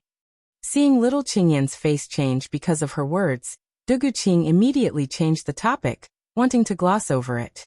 However, Chu Qingyan didn't really want to bicker with her. After thinking about it, she felt that there was nothing to hide. We want to go to the imperial capital to look for the ice crystal flower. Ice crystal flower? Although the name is not bad, I have never heard of it. Du Guqing shook her head. But why are you looking for the ice crystal flower? Chu Qingyan thought to herself. If you have heard of it, then it's not difficult. This ice crystal flower has probably been extinct for decades. The ice crystal flower is a kind of medicinal herb. We need it to refine medicine. Other than the ice crystal flower, we also need the love grass. The ice crystal flower is still okay, at least we have some clues. This love grass is really hard to find. Speaking until here, Chu Qingyan sighed. This was also the reason why she was in such a bad mood. And then it's okay. As long as you work a little harder, you will find it. Where there's a will, there's a way. Just like how I relentlessly pursued Yiling Feng. Du Guqing rubbed her eyes that were about to close and cheered her on. Chu Qingyan couldn't help but find it funny when she heard that. Her mood also relaxed a lot. However, not long after, Chu Qingyan recalled the conversation in the courtyard. That figure with light footsteps, who kept rubbing his eyes and yawning as he left, often appeared in front of her eyes. It turned out that she didn't lie to her. What she said was all true. However, when the person who hit the wall and turned around, there was no spirit in his smile. Tragedy was to destroy all the beautiful things in front of others. When Chu Qingyan drew her sword again, and calmly prepared to perform another set of swordsmanship, she didn't hear the muttering of the person who kept yawning as he left. Lovegrass, what a familiar name. Oh, I'm so sleepy. I'm going to catch up on my sleep.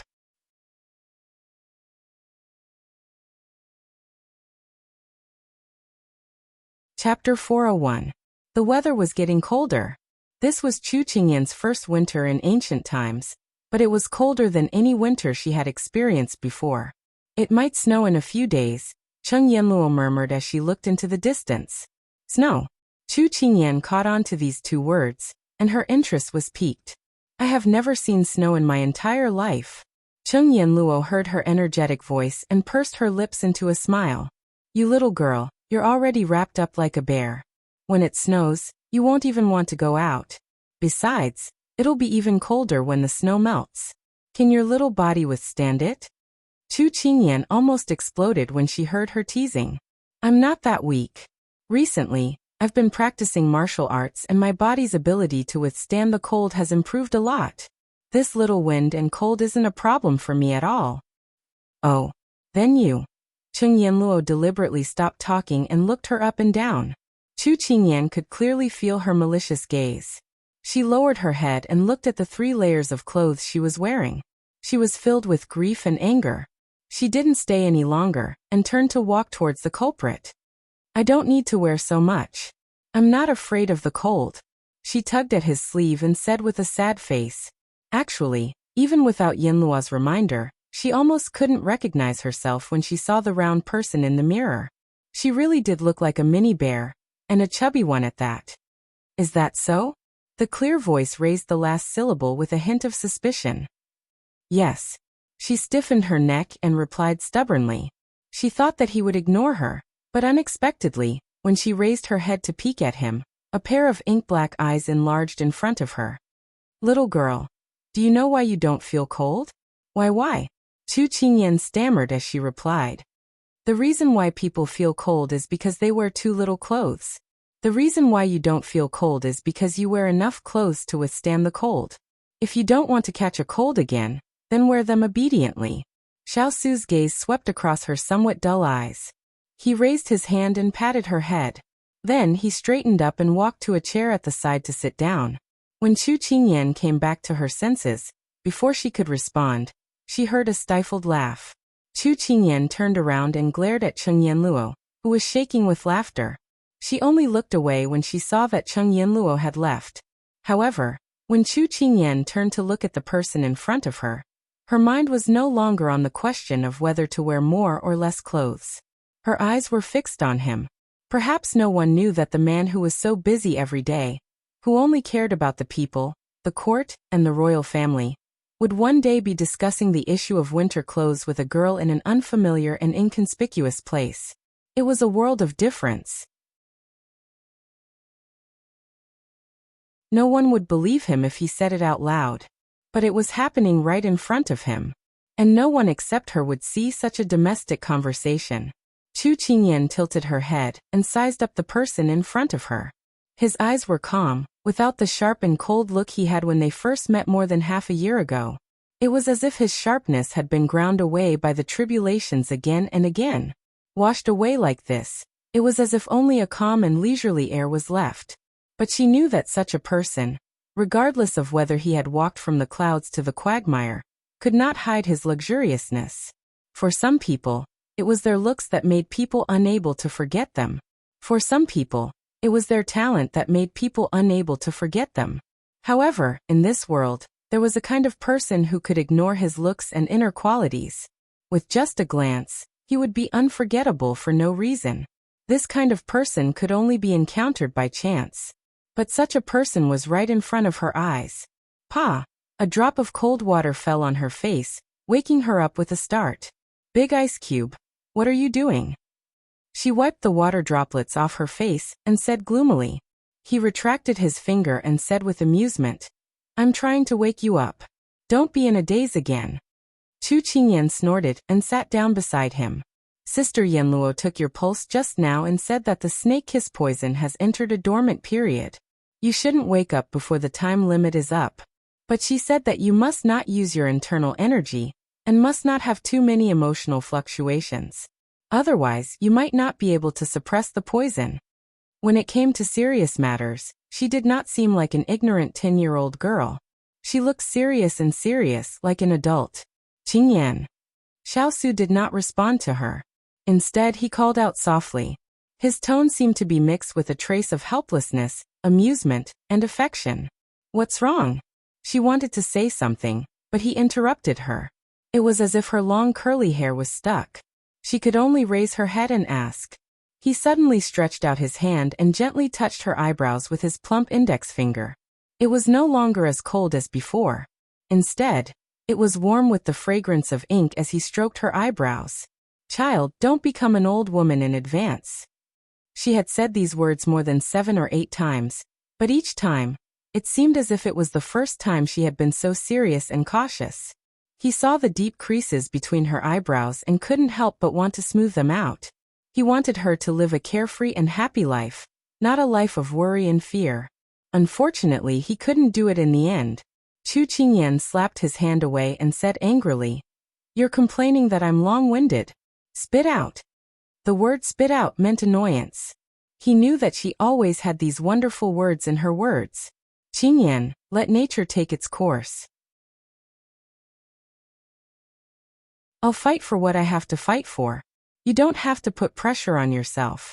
His eyes were bright and his smile was shallow. If one didn't look carefully, they wouldn't be able to see the smile lines at the corners of his eyes. You just have to be responsible for growing up healthily. Her angry cheeks immediately disappeared. She pursed her lips, but she didn't want to continue this topic. She felt that there was no end to this topic unless the ice crystal flower and the love grass were in front of her right now. I understand. Knowing that she didn't want to talk about this topic, Xiao was silent. Chu Qingyan scratched her head. Looking at the person who was suddenly covered with coldness, she suddenly thought of something to divert the big ice cube's attention. This morning, I met Duge Qing in the courtyard. She asked me to give you some wind. What wind? Xiao raised his eyebrows, seeming to have guessed something. Of course it's about your romantic and elegant good friend. Chu Qingyan put her elbows on the table and her hands on her cheeks. She seemed to be in high spirits. Big Ice Cube, can you tell Yi Lingfeng to settle down?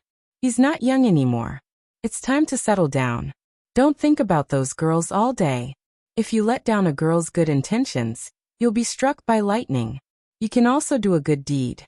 Let the world have one less heartless man, and one more lover. Chu Qingyan used all her glib tongue, but the person in front of her didn't seem to be moved at all.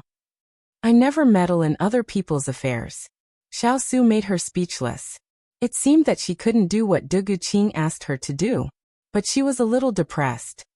Then why do you keep meddling in my affairs? His cold eyes swept over. Are you someone else? Chu Qingyan shook her head in disappointment. No, I'm not. Good girl.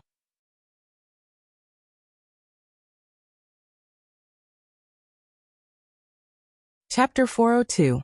When it rains, it pours. Just as everyone was packing their luggage and preparing to head to the capital, the weather was not on their side and it began to rain heavily. The winter rain was bone-piercing cold. Chu Qingyan hugged the hand warmer and looked at the endless winter rain outside the window. She felt helpless. Miss Chu, come and sit. Don't stand at the door, the wind is strong. Yi Lingfeng ordered the servants to prepare hot tea and pastries. He felt like he was going to fight this rain to the death. She slowly walked over and sat beside Xiao Su. Her voice was filled with worry. I don't know how long this rain will last. Let's not delay. If the rain doesn't stop in 2 hours, we should still set off. Anyway, this place is not far from the capital. We should be able to arrive in the evening. With that, Yi Lingfeng ordered the servants to head to the capital to make arrangements. That's good too. Chu Qingyan nodded, but she accidentally glanced at Du Guqing, who was holding her cheeks with both hands. She couldn't help but shake her head with a smile. Clearly, Yi Lingfeng also noticed Du Guqing's gaze. His body stiffened before returning to normal.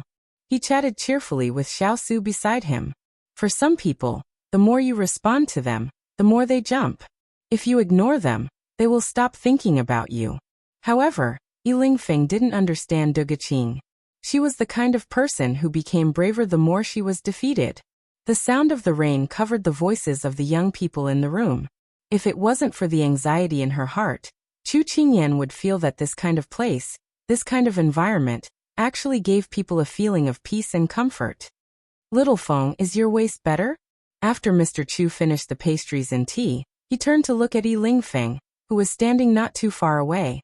Everyone couldn't help laughing because of Father Chu calling him Little Feng. They didn't know why, but after seeing Yi Lingfeng, Father Chu shifted the attention of white impermanence, black impermanence, hollow, little Yama, and blockhead to him. Huo Ling and the others almost lit up fireworks to celebrate because of this. They were no longer fun in Father Chu's eyes. When Yi Lingfeng heard these 3 words, his eyes twitched. This Little Feng sounded no different from a little lunatic. He had no enmity with Father Chu, and he didn't think that his charm was enough to attract Father Chu's attention. Why did he keep pestering him along the way? It's almost healed. Yi Lingfeng gritted his teeth. Thanks to Father Chu's reminder, he remembered the humiliation of being kicked away a few days ago. What a painful realization. I don't think you're fully healed yet. Look at you, you're talking like a pregnant woman holding her waist. So, when we depart, let Dugu take care of you. Look, you didn't bring any maidservants to take care of you. And the courtyard is filled with manservants. They aren't as attentive as the maidservants. Father Chu rambled on. Yi Lingfeng felt as if a few crows were croaking above his head. He looked at Du Guqing's rosy cheeks and immediately wanted to refuse. Chu Machen's father turned to Xiao Su and said, Son-in-law, don't you agree with me? Xiao Su faintly nodded. Yi Lingfeng's eyes widened. He was betrayed by his brother just like that? Thus, Father Chu beamed at Yi Lingfeng and said, Son-in-law also agrees. Little Feng, you have to thank Little Qing. She spared no effort to take care of you. Yi Lingfeng's smile stiffened on his face. He looked at Du Guqing, who was smiling at him beautifully, and the corners of his eyes twitched again. Although this Father Chu was silly, the things he did were always inconceivable. He didn't forget that Huo Ling had described the ridiculous things that Father Chu had done along the way. However, this was only limited to outsiders. Those who were teased by him suffered unspeakably, like Ethereal and Cheng Yanluo. Thus, Yi Lingfeng could only swallow his anger. He didn't want to provoke such a troublesome character. If he really caught him off guard, his reputation would really be ruined.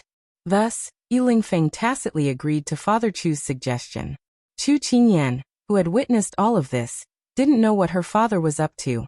However, she could vaguely guess that her father was addicted to moonlighting, and had already turned his target to Yi Lingfeng and Du Guqing. However, Chu Qingyan also guessed that Du Guqing might have taken the initiative to ask her father for help. Because Du Guqing's mouth was sweet and often made Father and Mother Chu happy, Father Chu and Du Guqing had established a deep revolutionary friendship along the way. Look, Du Guqing even gave her father a thumbs up. Chu Qingyan could only smile and shake her head. However, she sincerely hoped that her father could help. After these few days of observation, if Yi Lingfeng could be more serious, he would be quite compatible with Du Guqing. However, Yi Lingfeng didn't want to give up just like that. He originally didn't want to reveal his trump card. But Xiao Su's nod just now was like the straw that broke the camel's back. Yi Lingfeng's lips curled into a sinister smile. Do you know that because of the assassination in the palace, the entire city is under martial law? From today onwards, you can only enter the imperial capital with a travel pass from your country. At this point, Yi Lingfeng deliberately paused and looked at Xiao Su. Brother Xiao, I remember that your travel pass was provided by Junzisheng, right? The travel pass from other countries has to be stamped at the relay station to confirm your identity. However, if you want to go to the relay station to verify your identity, it might be a waste of time. Thus, I found someone last night to get a new travel pass, so you don't need to go to the relay station anymore. Chu Qingyan nodded. She felt that Yi Lingfeng was very thorough in his work, and wasn't as unreliable as he appeared to be. Many thanks for young Master Yi's help. Chu Qingyan smiled and thanked him. Xiao Su's hand that was holding the cup paused, and he looked at Yi Lingfeng suspiciously. Every time he smiled so slyly, it meant that the matter wasn't so simple. You're welcome. This is what this one should do. However, Yi Lingfeng looked at Xiao Su with some vexation. This travel pass. Yi Lingfeng's hesitation succeeded in whetting everyone's appetite. Is there a problem with this travel pass? Chu Qingyan put away the joy in her heart and asked with a puzzled expression. Yi Lingfeng snickered inside but didn't show it on his face. His expression was troubled. Because the imperial decree has just been issued and we are in a hurry to leave. It really isn't easy to match your identity. If you have something to say, say it. Xiao Su narrowed his eyes and said. Yi Lingfeng glanced at him. I'll let you be smug for a while. Let's see if you can still be awe-inspiring later. AI, in your group, there are children, adults, elders, and guards. I only have one travel pass that matches your identity. At this point, Yi Lingfeng purposely kept them in suspense. Everyone held their breaths and listened. Then he slowly said, that is a young miss from a merchant family bringing her parents and child husband to the imperial capital to play. It sounded quite normal. Wait. Child husband? What the hell was that?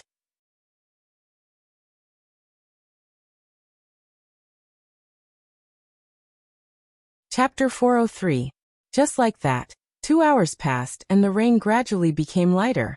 Finally, the sun pierced through the clouds and poured its light onto the earth, but the weather was still cold. Everyone had already gotten into the carriage and were preparing to head towards the Jiang country's capital. According to the plan, they would arrive at the capital in the afternoon. Everyone should have been excited, but on the way, everyone was in a state where they wanted to laugh, but didn't dare to laugh. Child husband, their wise and powerful master, had suddenly become the little princess consort's child husband? Ha ha ha ha ha. They were secretly laughing in their hearts. They were suffocating to death. The fire spirit, wood spirit, and the others were communicating with their eyes. Young Master Yi's move was too ruthless. Inside the carriage filled with cold air, Chu Qingyan held the travel permit in her hand. She really wanted to laugh, but because of the dark-faced person next to her, she could only hold back her laughter and did not dare to laugh out loud. It had to be said that Yi Lingfeng had stepped on Big Ice Block's reverse scale. Big Ice Block, don't bring disaster to the fish in the moat. This has nothing to do with me. Chu Qingyan raised her hands and innocently said to Xiao Su. No matter how much the Big Ice Block spoiled her, he still had a male chauvinist mentality. How could he accept this kind of title? Child husband? That was someone who was raised at home from a young age to be the husband of his daughter. Xiao Su's expression was not happy. This Yi Lingfeng had injured his head and not his waist. He actually dared to play this trick on him. Big Ice Block, calm down. As the saying goes, a real man does not care about trifles. Don't take it to heart. Chu Qingyan could feel the ice-cold aura around him that could freeze people to death. She rolled her eyes and tried to persuade him. It was a pity that Xiao Su did not buy it. He closed his eyes and leaned against the couch, resting his mind. It was good to not care about trifles, but it was a big mistake to lose integrity. Although the little fellow had nothing to do with this matter, he still felt uncomfortable, so he simply did not want to see her. Chu Qingyan didn't know what he was thinking. Looking at his cold face, she scratched her head and suddenly blamed Yi Lingfeng. It turned out that this person came to drive a wedge between her and the ice cube. That's enough. Next time, don't let her catch him. Be careful that she won't let him off easily. Although she was angry, Chu Qingyan still knew what was important. The most important thing now was to comfort Big Ice Cube's hurt heart. A wounded heart?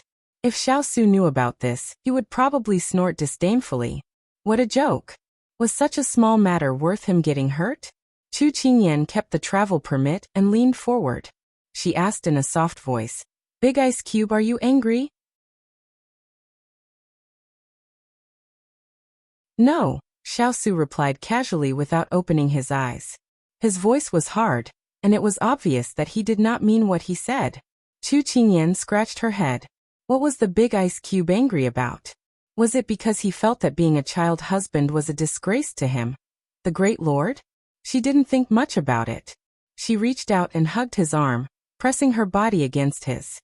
Big Ice Cube, it's just an identity. Don't take it to heart. At most, I'll be your child bride, okay? Once a person became anxious and wanted to comfort someone, they would often say something unexpected, something that even they had not thought of. For example, Chu Qingyan at this time. Chu Qingyan was stunned when she said this. What the hell did she say? However, this sentence didn't seem to move Xiao Su at all. Instead, it made him open his eyes. His clear and cold eyes were like a cold winter breeze, somewhat cold. Haven't you always been my child? Xiao Su replied matter-of-factly. Chu Qingyan frowned. Could it be that Big Ice Cube had always treated her as his child bride? Alright, don't think too much.